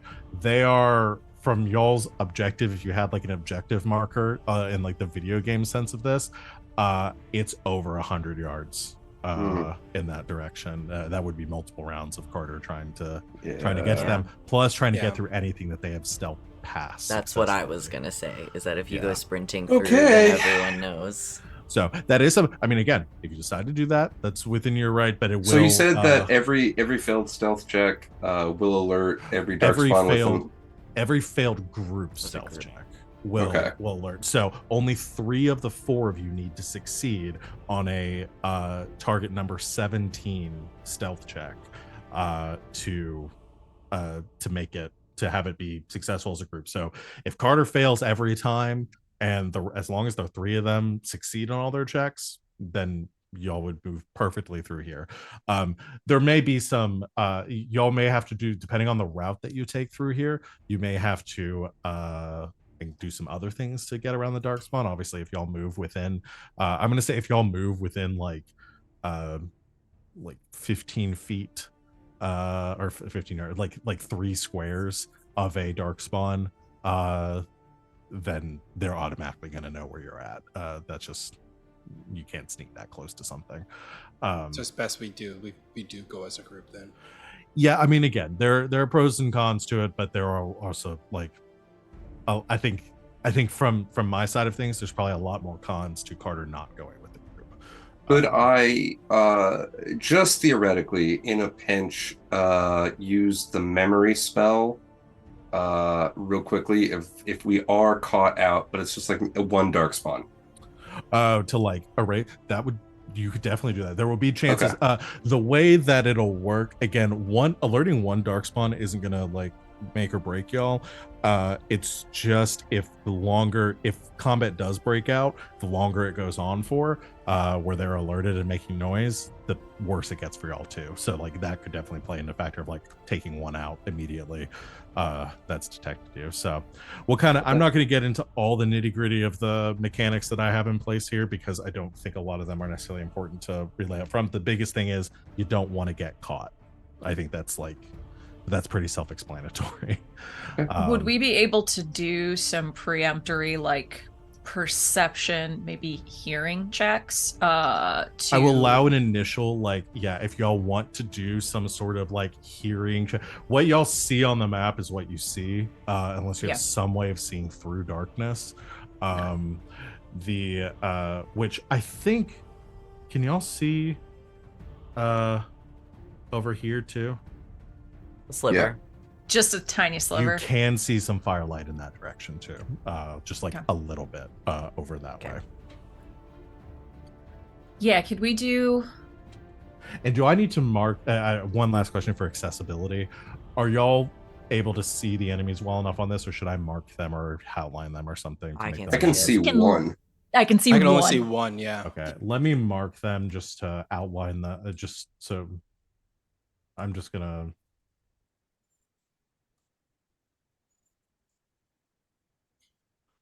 Start doing this for all of them. If you see a green dot, that means it's a dark spot. So, also, like after every stealth check, is it possible that I could do a detect dark spawn as like after every single stealth check, or Yeah, so here's what I'm doing for this. Y'all will still be able to take your major and minor your minor actions to move. You can still take your major action to do whatever you want as part of this as well. So y'all will still be taking your turns as normally. It's just like each round we go through, y'all are going to be making group stealth checks that will not require any action on your part. One last question. Yeah. And I know this is a bit vague, but how loud is casting a spell in Dragon Age? It depends on the spell. I mean, something like a just the casting of the spell itself, not necessarily the effect it's causing. No, I don't think like casting a spell is louder than just like casual, like speaking conversation. Like that is something like if you start casting a spell, like the light and the sound is probably going to alert somebody close to you, but it's not necessarily like if you cast a spell, everyone in this vicinity is going to know what's going on. I wouldn't. Well, guys, if you feel like carrying me, I might even make a couple of checks. Like I said, it's a 17, so it's not like out of the realm of possibility for someone like for Carter too. It's definitely doable. So I'm not sure why, but I feel slightly attacked by someone like Carter. Just something about the phrasing. Okay. Someone who's not a rogue. Listen, I wanted to make a rogue challenge because I got so many rogues in the group, but I at least wanted to make it so that it wasn't a guarantee. So I put Carter here. All right. Does that all make sense? Do you have any questions about any of that? Nope, I'm good. Yeah. I'll get there. Can I also do perception traps at some point? Because I have that now. Sure. Yeah, you can look for traps. Like I said, you all y'all will have your minor and your major actions. You can use your major actions to double move, or if you want to use your major action to try to do like a perception, try to investigate, look for traps, sense dark spawn, you can do that as well. So we're going to kind of enter initiative. Y'all are going as a group though, so I'm not going to track that y'all go in one, what order y'all go in. You can go in any order you want, but we'll go one at a time. So who would like to go first? I would like to go first if I can. Okay, you certainly can. Oh, don't roll your stealth. We're gonna roll the stealth all together. So don't roll your stealth yet. Oh, okay. But what do you do? So you're gonna move and I'm gonna take an action or double move, or I'm gonna move up to so speed is 18, so 2, 4, 6, 8, 10, 12, 14, 16, 18, and like kind of stay. Wait, I was looking at the wrong one. 1, 2, 3, 4, 5, 6, 7, 8. I'm gonna move to right here. Okay. And I would like to use my action to do detect dark spawn. Okay. Go ahead and use your action to do that. Oof.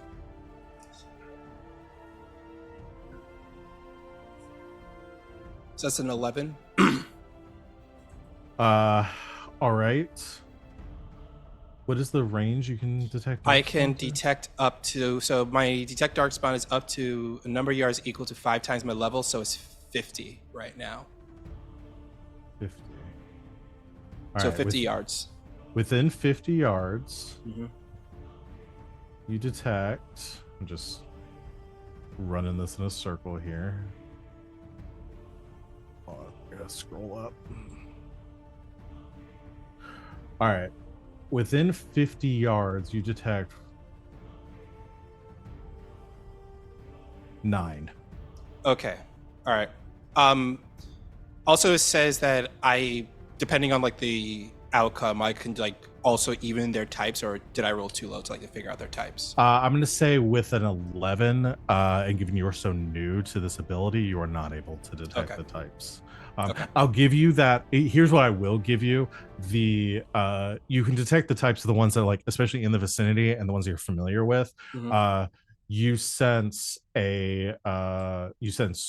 Hurlocks, and you sense Shrikes, but you also, actually, yeah, I'll give you the ones that you've already, within 11, I'll give you the ones that you've already encountered before.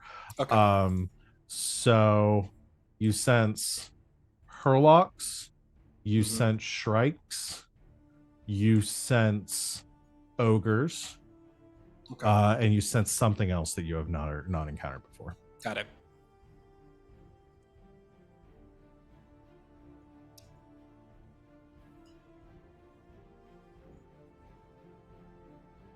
Okay, so that is Garrus's turn.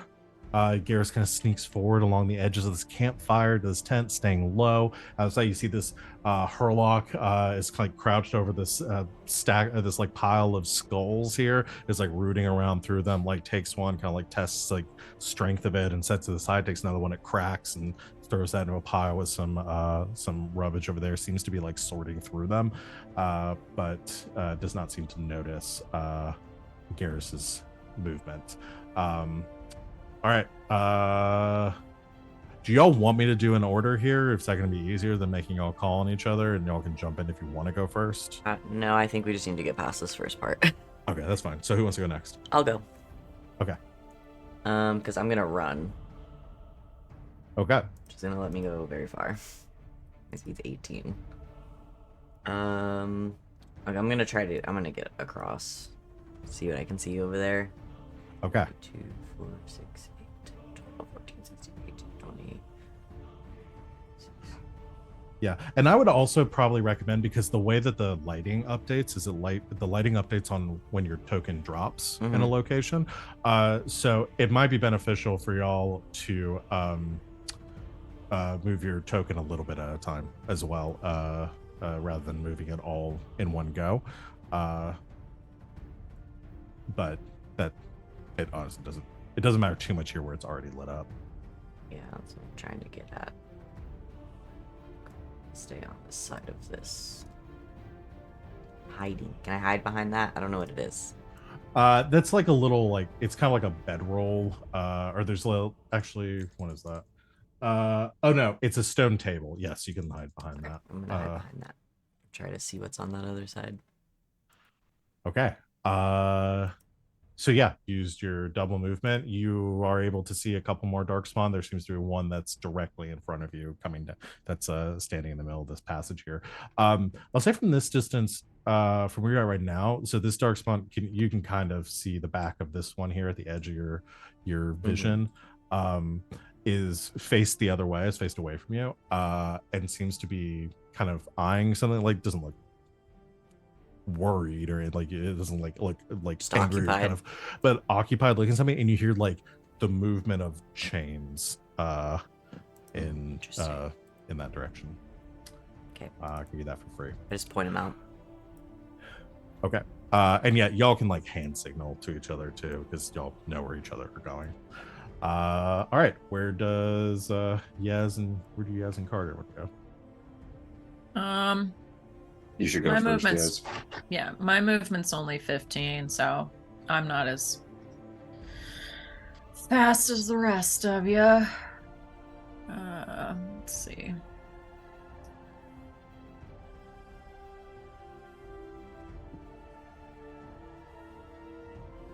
Guess I'm getting right about there.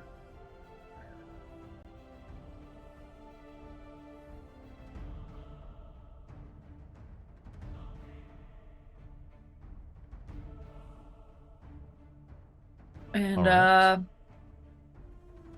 I guess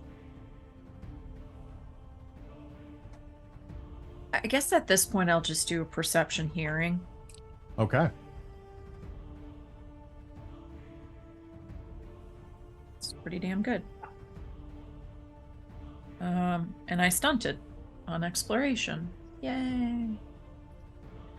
That is 21.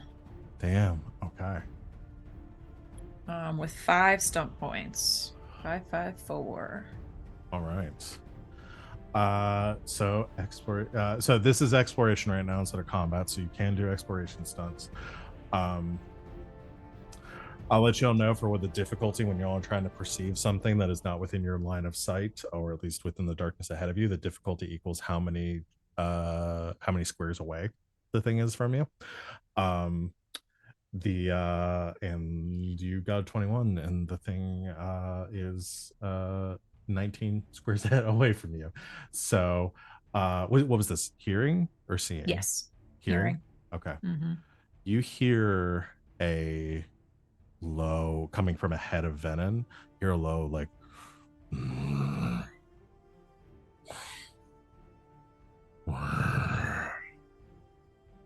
it's just like deep guttural breathing of some sort of, it sounds different from the ogres from before. It sounds bigger and it sounds bestial. Hand gestures to Venehn. Maybe we don't want to go that way. Down that way. Big. Scary. That's me, I guess. All right, Carter. Okay. I am super slow. Well, it's a measure tool, right? Yeah, let's measure. Oh, I did have stump points. Oh yeah, I you have... did. Sorry. No, Carter. go ahead. No, please do. Yeah, you had 5 stunt points. Yeah. So exploration stunts. Yeah, could I do... could I do That Makes Me Wonder? Okay. Yeah, you can definitely do that. Maybe I will do it with Seeing this time. Okay.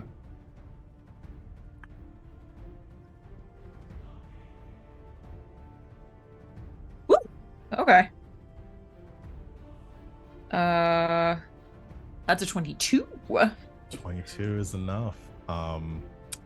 Yeah, as you take a moment to like shield your eyes from the firelight to look out into the darkness of the cave, you hear that noise past Venn, and you look past Venn, you can see the silhouette of that dark spawn in front of Venn. As your eyes adjust to the darkness, you see an enormous shape in probably about 20 to somewhere between 20 and 30 feet tall. You see brown mottled fur. You see these spines jutting off of it. It's a fucking bear, isn't it? You see, it looks like a mutated bear. They did it. They threatened to do it. They did it. They dire bear. You would probably know what this is. There are certain creatures when certain beasts are infected with the taint, they will take on darkspawn like characteristics. This is a Bereskarn, which is a bear that has fallen subject, a dire bear that has fallen subject to the taint. Could you ping that or ping the direction of it for me? Yes. It is. My We're way. sensing it about there. Got it. The way we are not going to go.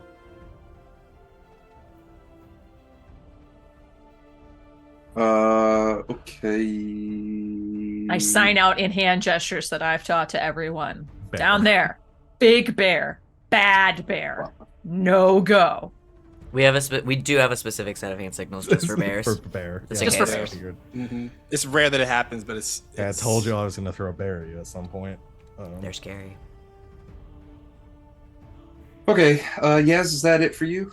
I believe so. Okay. All right. I think I'm going to do my minor action move first because I'm going in a different direction and I want to see what. Oops. That's actually good for Carter to go last. So those of you that are like scouting ahead, then coming back, doubling back, Carter can just go Yeah. juggernaut in one direction very slowly. All right, we're gonna go there because that's 10. Okay. Um, You see some more tents, barrels, some equipment stacked up here, and the cave seems to go further back that way. 2, 4, 6, 8, 10. Yeah, I think because I know you guys can all catch up real easy. I'm also going to use my. I don't need to run because I don't want to get too far away, but I'm going to use my major action to do another movement and just go over here. Okay. All right. That is everybody having gone. Group stealth check. Trying to hit a 17. I am also in shadow mode because I'm always in shadow mode at this Oh, fucking sure. point. Yeah. I mean, you're at war right now. It makes sense. I got a 12, so good luck. I passed mine. 22. 25. No, well, no, not 25. 15. Okay. I got 22. Nice. Oh, no, my mistake. 17. 17. If I had taken that damn stealth focus that I thought about taking at level 2, I would have made it. Yeah. It's okay. All right, y'all Fine, yeah. succeeded as a group. I think there's just a moment where the one that's like sorting through both kind of like looks up for a second, like in the direction that Carter is just like snuck around the edge of this tent. But hears like a boom, a thundering sound from outside, and doesn't seem too preoccupied. So, or seems more preoccupied with what he's doing. So does not notice you, Carter. Success. All right, let's continue. I have a question. Yes. This is this the like the wall where this would be a higher level? Yes, that is like a ridge. Like, yeah. Okay. How tall can climb? How tall can Oh, good. climb? How tall can you climb? At the lowest level here, probably about 3 or 4 feet tall. Can definitely climb. Can definitely climb. Probably at this side, maybe like 8 to 10. They're not like not super tall. So what I'm gonna do is I'm gonna do what you had to do in Ocarina of Time when you're sneaking into the castle and thread those 2 guards going up the Okay. hill. So I'm gonna kind of hit it in the middle, and I want to climb up there, get around this fool, and then see what I can see over there. Can I peek over? Okay. Peek over, climb up. So, If there's so no you one wanna- up there. So there are 2 people up here. Okay. That you can see. You wanted to see if there's any more up there? Yeah, but I don't want them to see me. No, it's fine. You can do a perception check. Sweet. Do a perception scene check. I mean, there are checks other than stealth. Yes, there are. I don't believe it. That's good. I can't do math. 15. 15. Yes, you are able to see that it does not appear to be anybody. Actually, I forgot I could do this one on. I can reveal areas. Oh, hell yeah. I will reveal.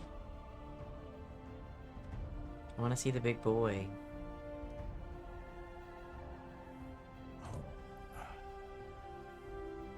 All right, so you can see up there. That seems to be the end of that ledge. Doesn't seem to be anybody up there. And then since Yaz saw it before, I will reveal this area here.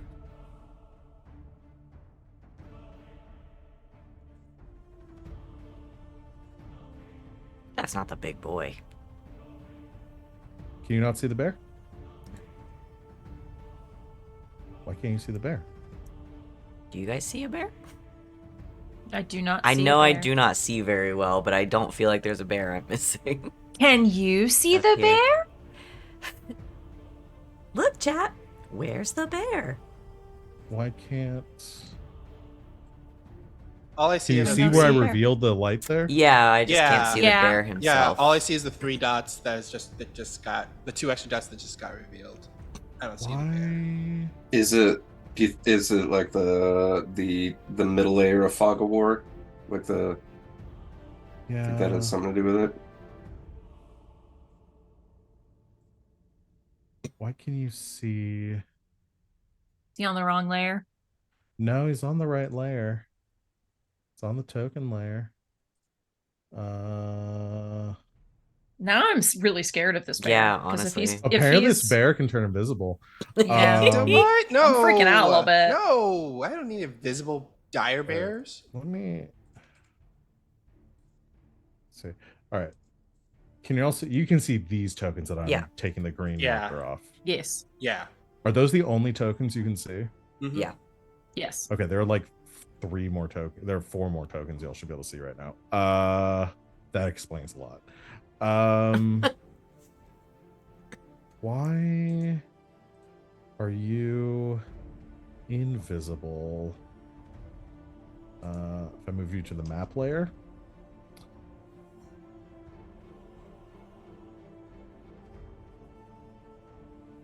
Can you all see the little green token that I brought up again? Nope. What? I just saw something. No. The fuck? Roll 20. Look on the This stream. is when you we can see need what we can that that Yeah. smash cut technical difficulties. see. Yeah. This is when we need it. Yeah. Oh, hold on. Hold on. Hold on. Holding, Hold on. holding. No, you have vision. Still waiting on that heifer, Julio.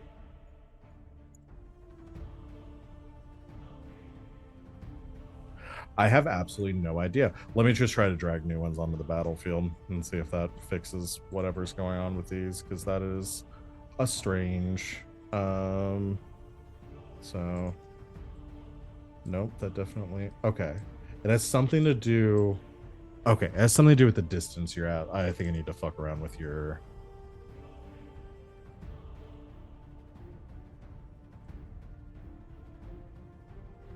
Oh, no, can't see any. Ah, I'm blind.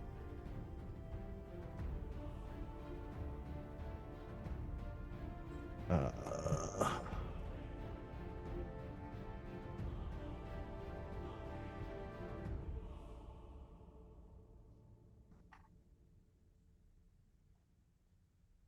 There he is.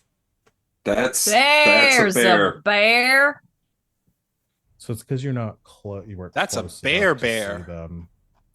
That would explain it.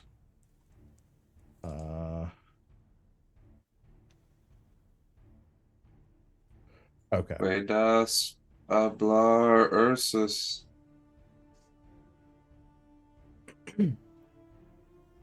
Are we good? Yeah, I'm futzing around with some stuff, but y'all can keep going. I mean, we do So- kind of need you to keep No, y'all going. don't need me. Y'all don't need me. I was kind of in the middle of a turn.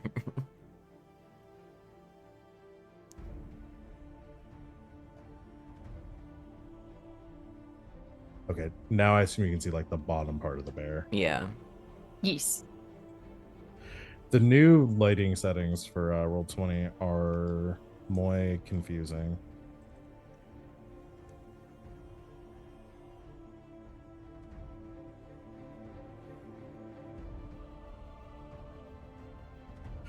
Okay, I'm just gonna leave it at that for now. I'll figure it out after. So what do you so you do your perception check, you can see up there. What would you like? That was your movement and your major action?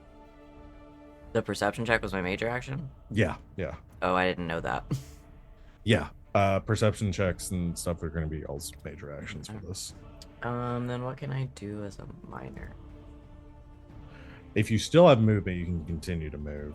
Because I don't think you used all your movement because you started out like right here, so you've only gone 1, 2, 3, 4 squares. Yeah,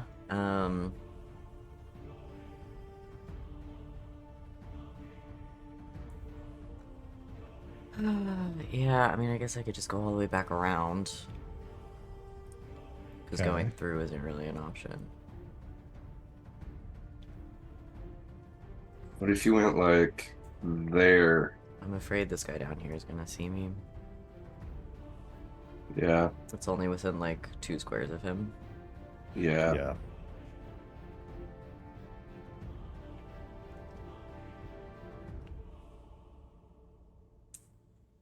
I mean, you are the most mobile of us, I think. Yeah.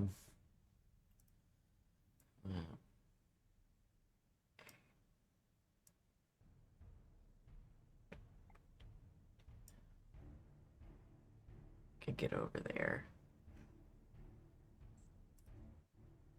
I will. Yeah, I'll move back this way. Okay. Just to signal. The way that Carter is the only way to go. Okay. Unless we go behind us, I guess. But that doesn't really seem. Seems like it might be farther to loop around. In that case, 1, 2, 3, 4, 6.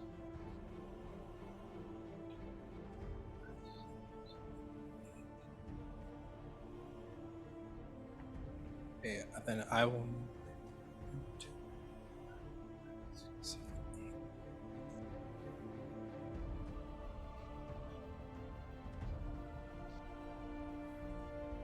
I'm gonna move right there. Unless are you done with your turn, Van? Yeah, that's it. Okay, then I'm gonna move right here, to where Carter is at.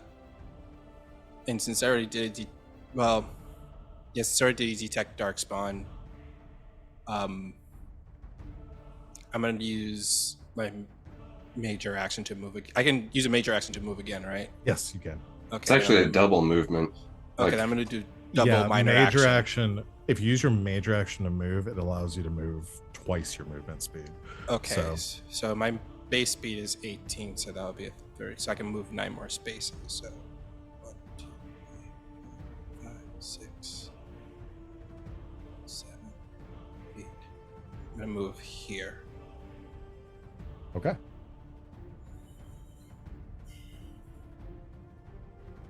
All right. So Garas, yeah, you slink around as Venehn kind of doubles back to avoid detecting the alerting the dark spawn. Venehn or Garas, you sneak around behind this this larger tent here, and you can see this passage. Yeah, continues to push onward ahead of you. Seems like a smaller, kind of like narrower passageway that branches off in a couple of directions. You see some signs of like pilfered supplies or other crates that are stacked up around here as well. I wouldn't have been able to see under the like as I went by the tent. I wouldn't have been able to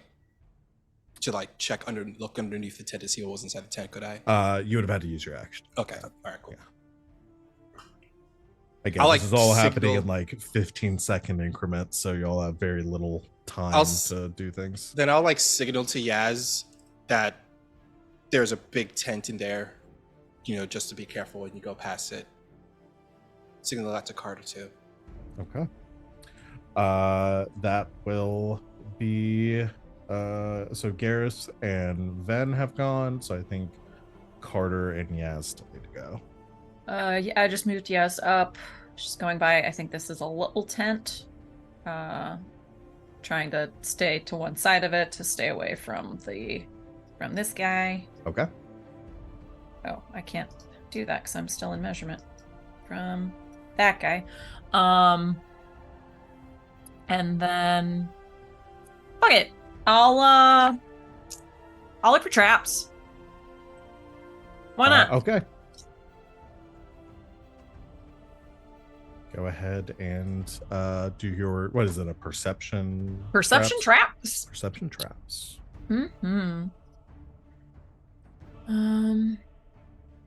Sister plus Yeet plus 7. So that'll be a 20. All right. With a 20. No stunts though. That's going to allow you to see any traps within 20 squares of you. Which would be 40 yards. You luckily can see ahead of Garas that Garas does not seem to have noticed yet.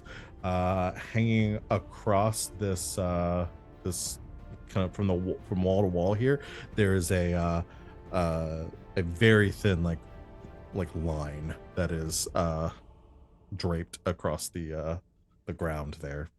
Probably would set off somebody if somebody tripped over it or stepped on it. Hand motions on the ground. Keep an eye out. Do you point out where it's at? No, I'm just gonna let you stumble it. Yes, of course I do. There's a trap over there. Guess where? It's training, like on the job training. Oh, lovely. Okay, that was your minor and major action. So I think that's Carter. Okay, so I'm going to start with my major action, and I'm going to use that to run. So, waiting until the time is right, and it seems like none of the Darkspawn are paying attention. He's going to duck low and just kind of do that action hero low run and get up to there. Okay. The trap that Yaz pointed out. Which you would know about is right here. So you're like, oh man, that's hard to see. Is it this one that I'm right next to here? Yeah, it's basically like one square. I'll draw it on the board since y'all have found it. Basically goes right there. Oh, both of them. Okay, cool. Well, I'm glad that happened. And perception checks are a major action? Yes. Which I've already done. Okay. I'm just gonna guard up then, I guess. Okay. Alrighty. Which I'll say for this tripwire thing, y'all can just step over it. But if you have moved with anything other than a minor action, you have to make a check to avoid tripping over it because you're quickly you're moving. I'm good then. I'm just gonna stop there. All right. That is, I think, everyone. So let's do another round of stealth checks.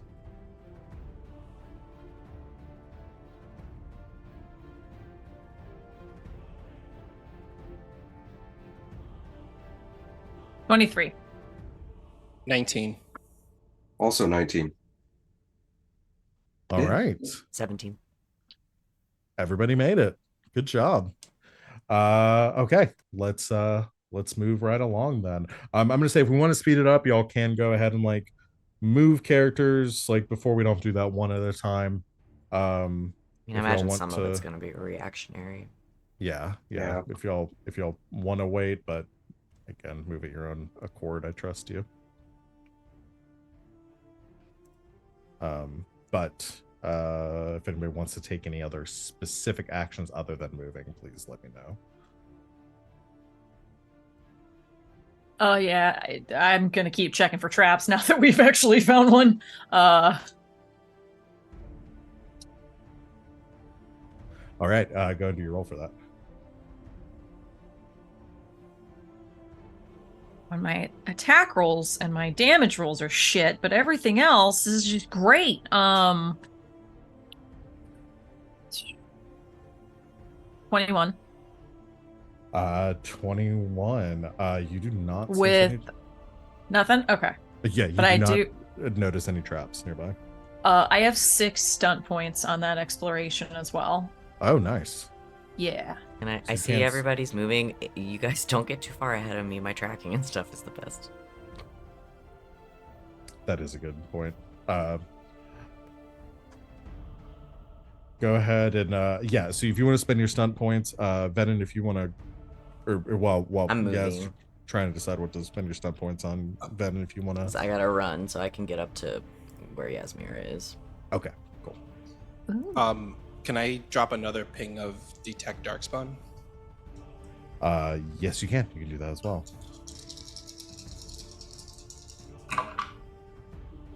I'm just gonna take. Oh, sorry. Go ahead. Oh no, go ahead. You say what you're gonna do. I'm gonna take object of my attention, so I get a +1 bonus to any further test to examine or perceive additional aspects of the object of my test, i.e., traps. You can Okay, perceive so- me. So you'll get a +1 to To look any for additional more. trap checks. Yeah. Okay, so all right. And what did you roll on your detect darkspawn? Yes. 22, and I got 6 stun points. 22, and you can detect out to a range of 50 feet. Yeah. All right. Interesting. Very interesting. All right. God, 50 yards does. Oh, wait, it's 50 yards, not 50 feet, right? Yeah, That's 50 yards. That covers so much. All right. You sense everything that was in the other room still. Except a couple of the shrieks have fallen off of your range. You still sense what you now know to be the Barriscarn. The otherwise, you sense 1, 2, 3, 5, 7. 7 additional Hurlocks. 2 of which you can see are right Okay. ahead of you. I would like to use 3 I'm of my stun assuming y'all points. can see them now. Okay. I mean, y'all can see these green dots, right? I see the green dots, yes. Yeah. Okay, just making sure. Yes. I would like to use 3 of my stun points to do the object of my attention, so I receive a +1 bonus for to perceive additional. So I'm going to add that to detect darkspawn. Okay. All right. And I'm going to use my other 3 for that makes me wonder, so I can immediately make another perception test at no additional cost, just to see if I can just like push myself further out, if I can. You cannot extend the range Okay. of your detect darkspawn. That is Mhm. limited by your level. But you can fine tune your ability to detect like what kinds of darkspawn. Okay. there are. Yeah, I'll do that. Yeah. But with the 22 you got before, Mhm. you were able to detect. I mean that got you most of like that got you the. And I said Hurlocks. There are these 2 here are shrieks. Okay. And then the other ones that I you can't, sensed are Hurlocks. I can't like stack the object of my attention, can I? Or no? No.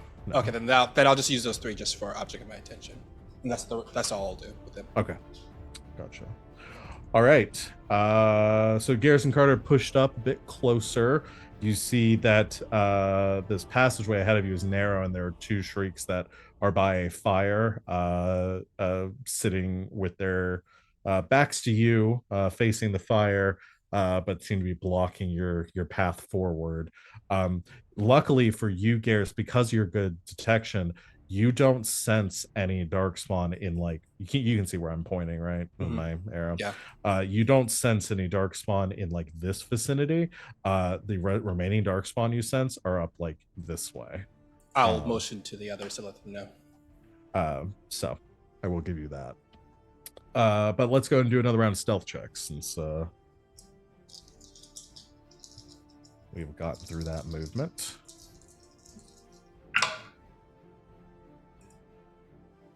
$16. So that's a fail. He said it so happily, though. Can Yeah, you I give it to know. him? Yeah, what was No. the DC? I'm sorry. 17. 17. Dang it. I got a 24. Okay. Barely. I rolled like shit, but that's an 18. Okay. 26. Nice. Woo! Yeah. Can we Jeez, stunt on rogues. these? Yeah, can we? Oh, that's a good point. It seems like it would be a lot. That would be a lot. Yeah, no, because I'm not making y'all take any actions or anything for this. Let's say no.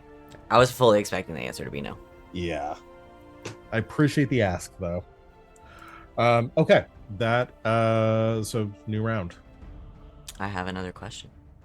Yes. If I get up here, can I disarm this? With an action, yes. You can. I will ask for a check with your major action, yes. I will ask for a check though. It's going to be Or a little bit of a speedier getaway? yeah, that's not a bad idea at all. So if we're moving quickly, you don't have to make a check to go over it. See, I listen. This is interesting. I'm between whether it would be ledger domain or fall under the broader category of lock picking. Ledger domain, using sleight of hand to trick others, hide things, and pick pockets. Lock picking, opening locks without using keys. I would love for it to be lockpicking. Oh, I'm sure. They're the same number for me. I don't have either. Yeah. But we have a fun trick about lockpicking. Well, so I wasn't gonna let y'all do the actual doing it twice on this one what? because it's not actually a lock. So if it's the same either way, then just roll dexterity. It is a lock, keeping me from easily traversing this hallway. The trap is a metaphorical lock, so I'm gonna say no. Okay, it's dexterity though. Yeah, dexterity. It's not difficult. It's not a very complicated trap. Well, it is just kind of a string. Oh,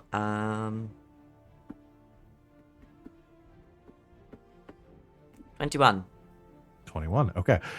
You are able to very quick, lightly tug on it to see which way the tension is running on this, because you can see the cable seems to be running through it kind of runs up and around and goes out. If you kind of see where south of where Yaz is, it seems to run that way. That there's probably some sort of mechanism that make noise in that direction. But what you're able to do is tack that part of the string onto the wall to pin it there, and then cut the string on the floor, avoiding having to step over it when you come back around. I give Yaz a thumbs up because there's no way she didn't teach me that. 100%. All right, that was 1, 2, 4, 6, 8. So I can keep going. Yes. All right, I'm gonna go with Yaz and kind of Yeah, around you the see Yaz corner. sort of pointing to check the left. 2, 4, 6, 8, 12, 13, 16, 18. Yeah. Yeah, so from that percent, as you come around this corner, checking in here, you can see stacked just shit that looks like it's been stolen that's been piled up in here. Cargo vans and hounds that have been raided. You see a lot of just broken boxes, furniture, things like that that's stacked up in here. But what you do see is the crude mechanism of this trap. Essentially, there are hanging from this line is connected to a kind of like a pendulum mechanism. Looks like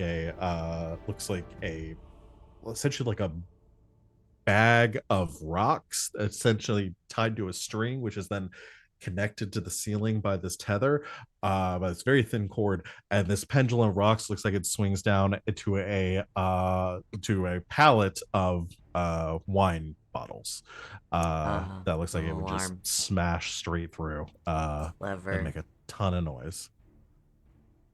Can I check for traps again? Yes, you can. And I assume that was the rest of that was your turn, major minor action, Yeah. and then that part at the end was free because you were within visual distance of that. Because I use my eyes. Use your eyes. 20 again.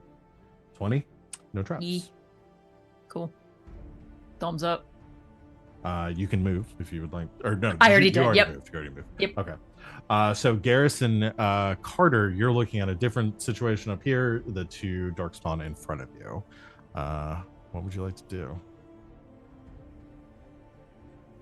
Can I do something to get those dark spawn to go in the other direction so we can get a clear path around the corner? I was thinking that too. I was like, Carter picks up a rock and like. Yeah, that's tosses it what in I his was hand. thinking of doing. You can certainly try. Would that be like a deception check? I would have that a ledger domain check. That is specifically using sleight of hand to trick others. Got it. I'll give you this before you do it. Mm-hmm. They won't be distracted for long by that. So if you do this and then you run past, Might be Venehn and trapped. Yaz have already gone. Yeah. So y'all would all have to move through at the same time to get past. So it may be something, if you want to try that, to wait till you're all ready to sneak around. I'm gonna do that. I'm gonna wait until the others come back to our direction, and then Okay. I'm going to do So that. you can just forego your Yeah, your I'm gonna action. forego my movement and my action and just hunker down right there and wait for the others to come back to where we're at, and then I'm gonna do that distraction just to draw them away so we can get around the corner. Sure. Yeah, definitely. Okay. So Carter, are you gonna do anything? No, I'm gonna do the same thing. Carter moves real damn slow, so there's no point in me running around a whole lot. That's fair. So let's go ahead and do another stealth check.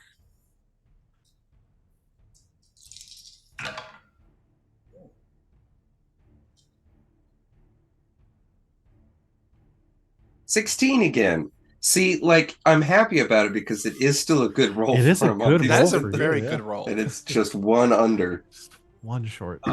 I got a 22. 23. 19. Success. Jeez, should have made this higher.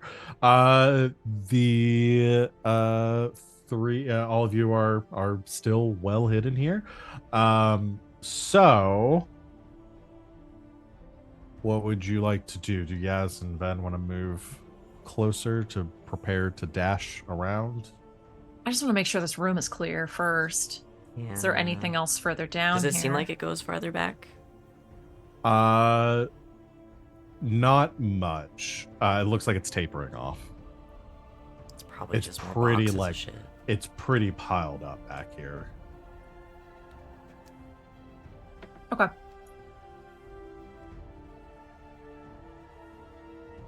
Kind of So- look at Ben then. Like, go back. Yeah. Like I said, if y'all want to use your action to root around through the stuff, you can, but that will be your major action to do so.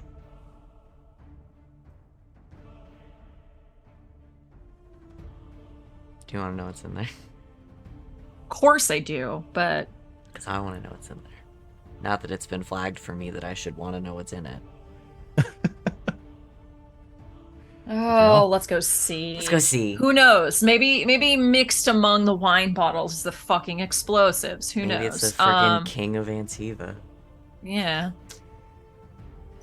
Alive and well, just Sitting there. What are you Okay. even not doing? even in a cage, just hanging out. It's like, oh man, how are you? Eating some Lunchables. I'm getting about right here. I'll go a little bit farther. Yeah, that's as far as I can go.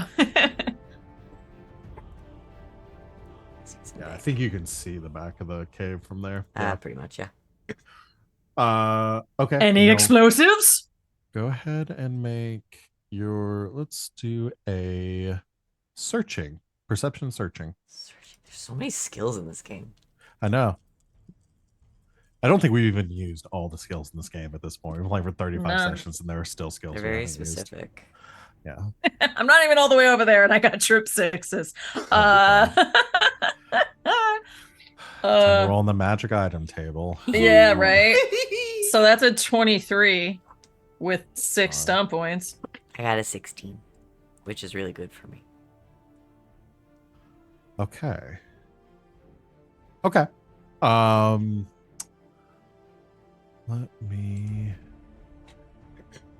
me pull up something real quick. Garrus and Carter spend the whole round playing rock, paper, scissors for fun. I told you guys not to get too far ahead. That's what happened. You, Venehn, find No, a me, Tarzan. you, Jane. Venehn. Sorry. I'm so mad at you. And I that's didn't it get for our enough- session I here didn't get today. enough Thanks, sleep. everyone. We're gonna go and call it. I didn't get enough sleep. You The find power a went out, and it ruined my whole thing. you find a small crate. Like a lot of it is busted away, but you find something kind of buried underneath that's in one piece. It's like this little box that you can that looks like it's intact, and there's like an aroma coming out, like a pungent aroma of incense coming off of it. Fine. So you find a box of incense, Yay. which you don't know exactly what it does, but maybe somebody else can tell you. Maybe. That shit's expensive. Yes, it is. Yaz. Yaz. What'd I do now? On. I am pulling some. Rolled I too had high? You rolled too high. You destroyed that roll, is what you did. You die. Damn it. So Y'all don't let me She forget I rolled- have this incense in my inventory. She didn't roll a 17 though. What's up with that? No. I figure like 3 18s in a row is we win Dragon Age. Yasmera transmits herself into the Fade and enters the y'all- Golden City and reverses it back to the Golden City and becomes the maker. The game is over. The end. Yeah. If you roll trip sixes 3 times in a row, I just end the campaign. That's what happens. And we just It's cut like- Well, to summons like y'all her. y'all just get to tell me what happens in the rest Just of the cut to campaign. Yasmira smacking the shit out of the architect, and that's it. The end. Yasmera becomes Okay. the architect. You find a where is it? Yes. You find a key. The best Okay. thing to find in a dungeon.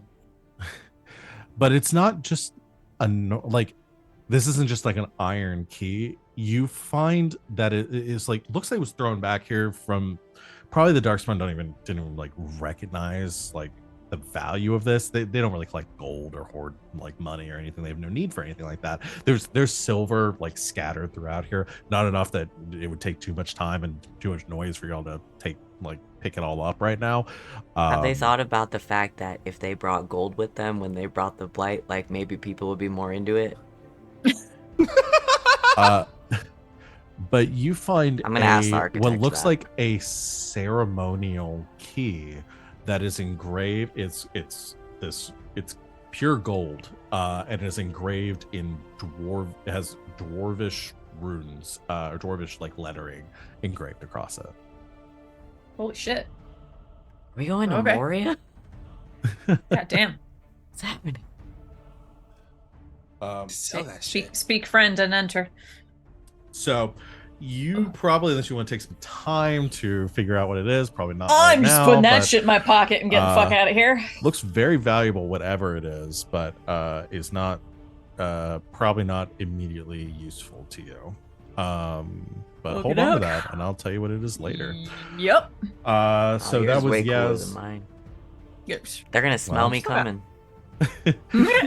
So Yasven, that is your turns. Assuming Garas and Carter aren't doing anything else, you're also Yeah, just just gonna wait for holding them until to they do another get round there. of stealth checks. I want to see if we Yeah. can get through the rest of Did this. they have before- to? Because the two of them didn't move, and we went away from everyone. They've been playing rock paper scissors. They got to do it. Nice. To do it stealthily. Okay.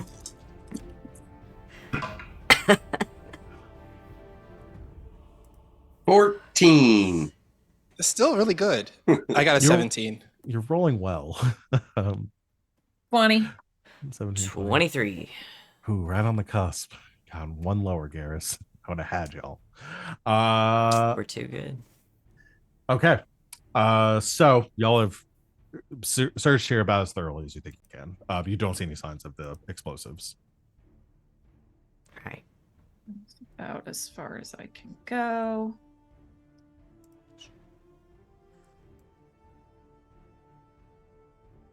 If you guys ran, like if Garrus throws the rock and distracts the darkspawn, you guys could run up and not get too terribly far ahead. With your double move. Yeah, Dude, 'cause- that's as far as I'm gonna make it. Mm. Well, They're 'cause deep in there. Is heal. if you run, you move twice your movement speed. So It's, Oh, it's right. three Is that times technically total. It's three times? Yeah, so you you move three actually, times. yeah, if you do nothing but move, you can move 3 times your movement speed. Just kidding. I can make it down the hallway. Yeah. Okay. To the right. All And I turn right. right. I mean, I guess we do that since we got rid of the trapsy. All right. right. So let me get a ledger domain check from Garrus. Okay. Ooh, lolly.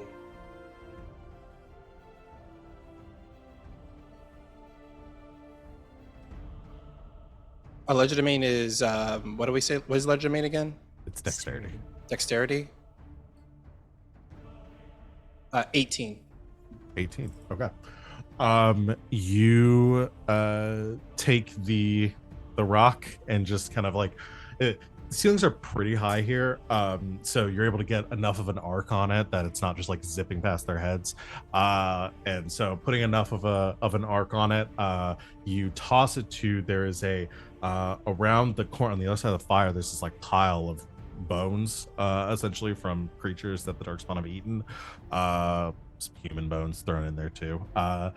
It crashed in there. There's this like little echoing loud noise over there, and you see the 2 shrieks go,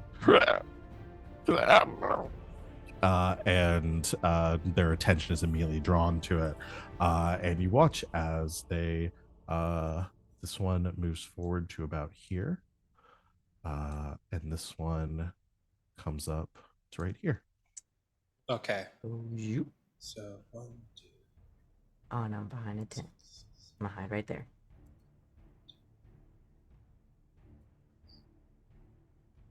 Okay, I can move right behind where Venehn is at. Okay. That's all I got though, because that's my run.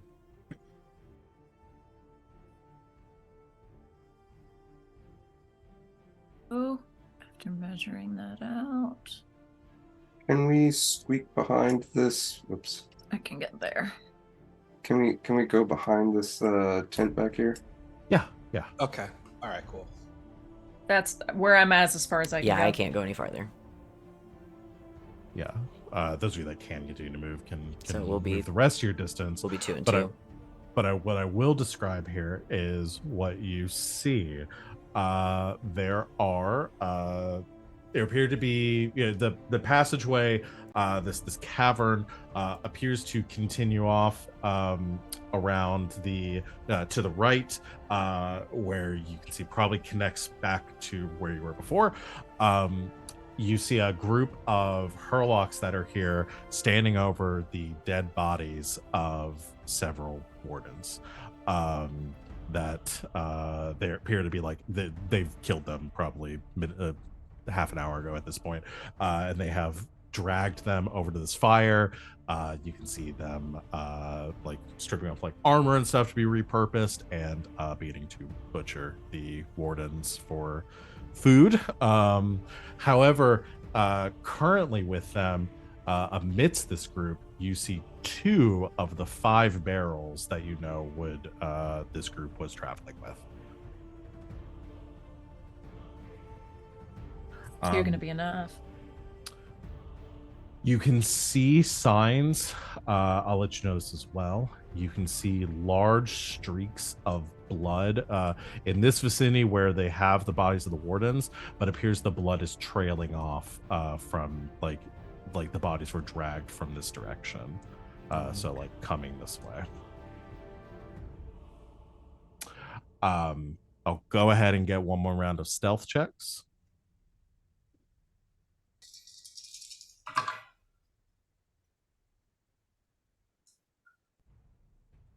No.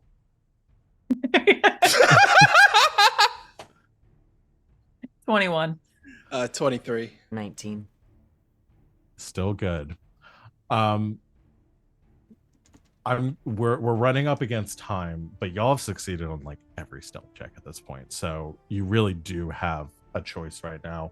I think with all of your movement, you could probably get around them to where those blood trails were going, between the four of you, now that you've succeeded.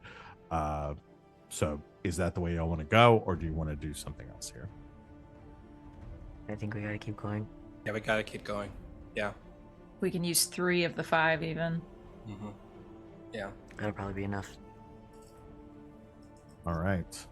I'm gonna go ahead and position y'all so that we can prepare this, or so we can have y'all there. So I think all of your movement with triple moves, you can make it up to here. I'm gonna just like move y'all's tokens. Darting in around the corner, you see 3 barrels that were set up, look like they were primed to explode. You can see this passage continues deeper, like into the deep roads. But 3 of the barrels here are ready and primed to detonate. There is one catch though. The length of the cord looks like the Darkstone probably took or have or was lost most of the priming cable for these explosives. With the amount that is set there, you would have less than a minute until these would detonate. I have Which an we idea. determined today is 4 rounds. Question. I mean, I have an idea. I feel like I have an answer. I have an idea also. Okay. Is it possible with what Yasmera can do with setting traps? Is it possible that she can add like length to the detonator, like charge?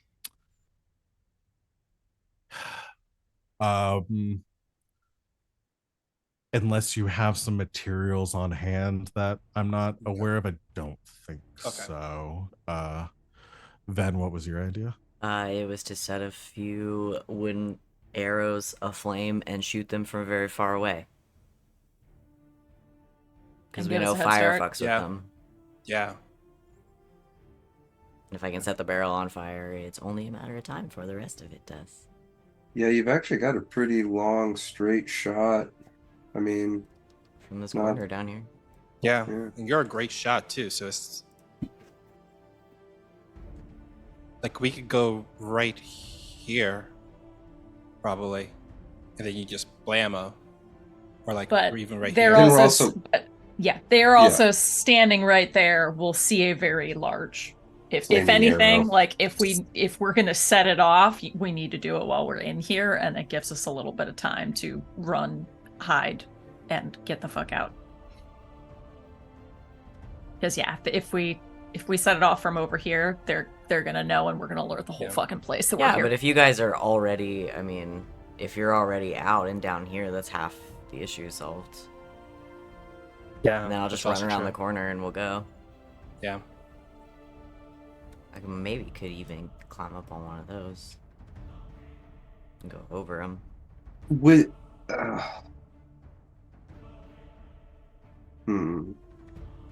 But what if you hit the explosives dead on? Like, do we know how safe it would be for us, even a short distance away? I don't know. Why would you be a short distance away?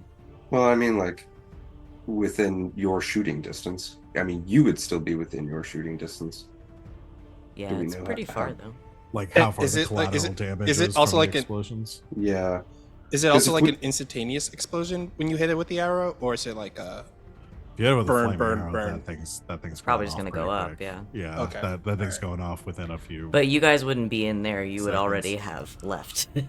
to go this way. Yeah, but Is what still is what you. I'm saying. Flaming Yeah, but arrow. what Yeah, about yeah. you? but I flaming do, arrow. my long immediate- range is 65 yards. So if you guys I'm are wondering here, if it- I'm here. I'm here. I'm here. I'm not gonna be like way over here. That's only 40 something. I can make that shot. If you think you can make that shot and then we fucking book it back the way we came, then let's fucking do it. And you guys can get a head start on me anyway, because I'm faster than most of you. Yeah, I think me and Venehn have the same speed. I say we go. Unless for you guys it. want to set it off from inside the room, I seems- feel not great. I feel safer if we did that long distance explosion And then because fucking then run.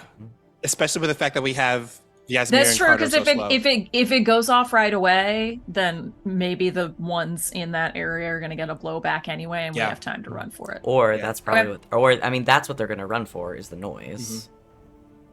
Yeah, Okay. They're sentient, Do it. but they're Do it. not smart. let's do it. All right. I won't.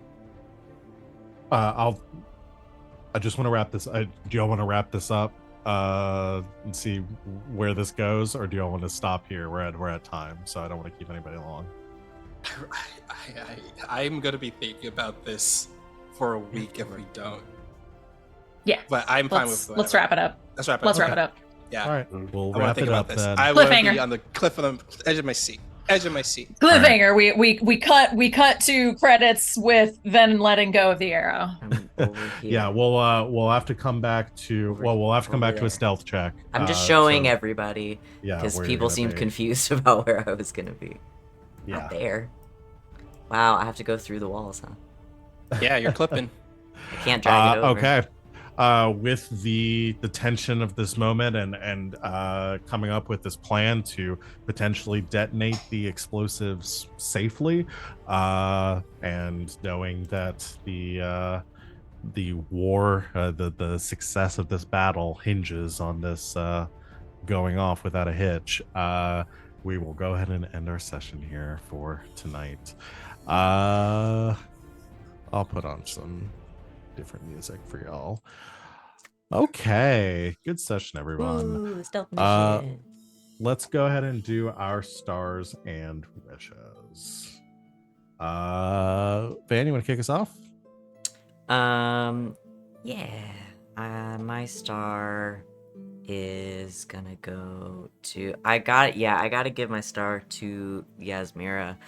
Just I think for like a couple of images that are gonna stick in my mind for a long time, and one of them is the idea of an ogre playing whack-a-mole with Yasmera, and her just like very sort of casually just being like, no, and I have to hold my crossbow with two hands is very funny.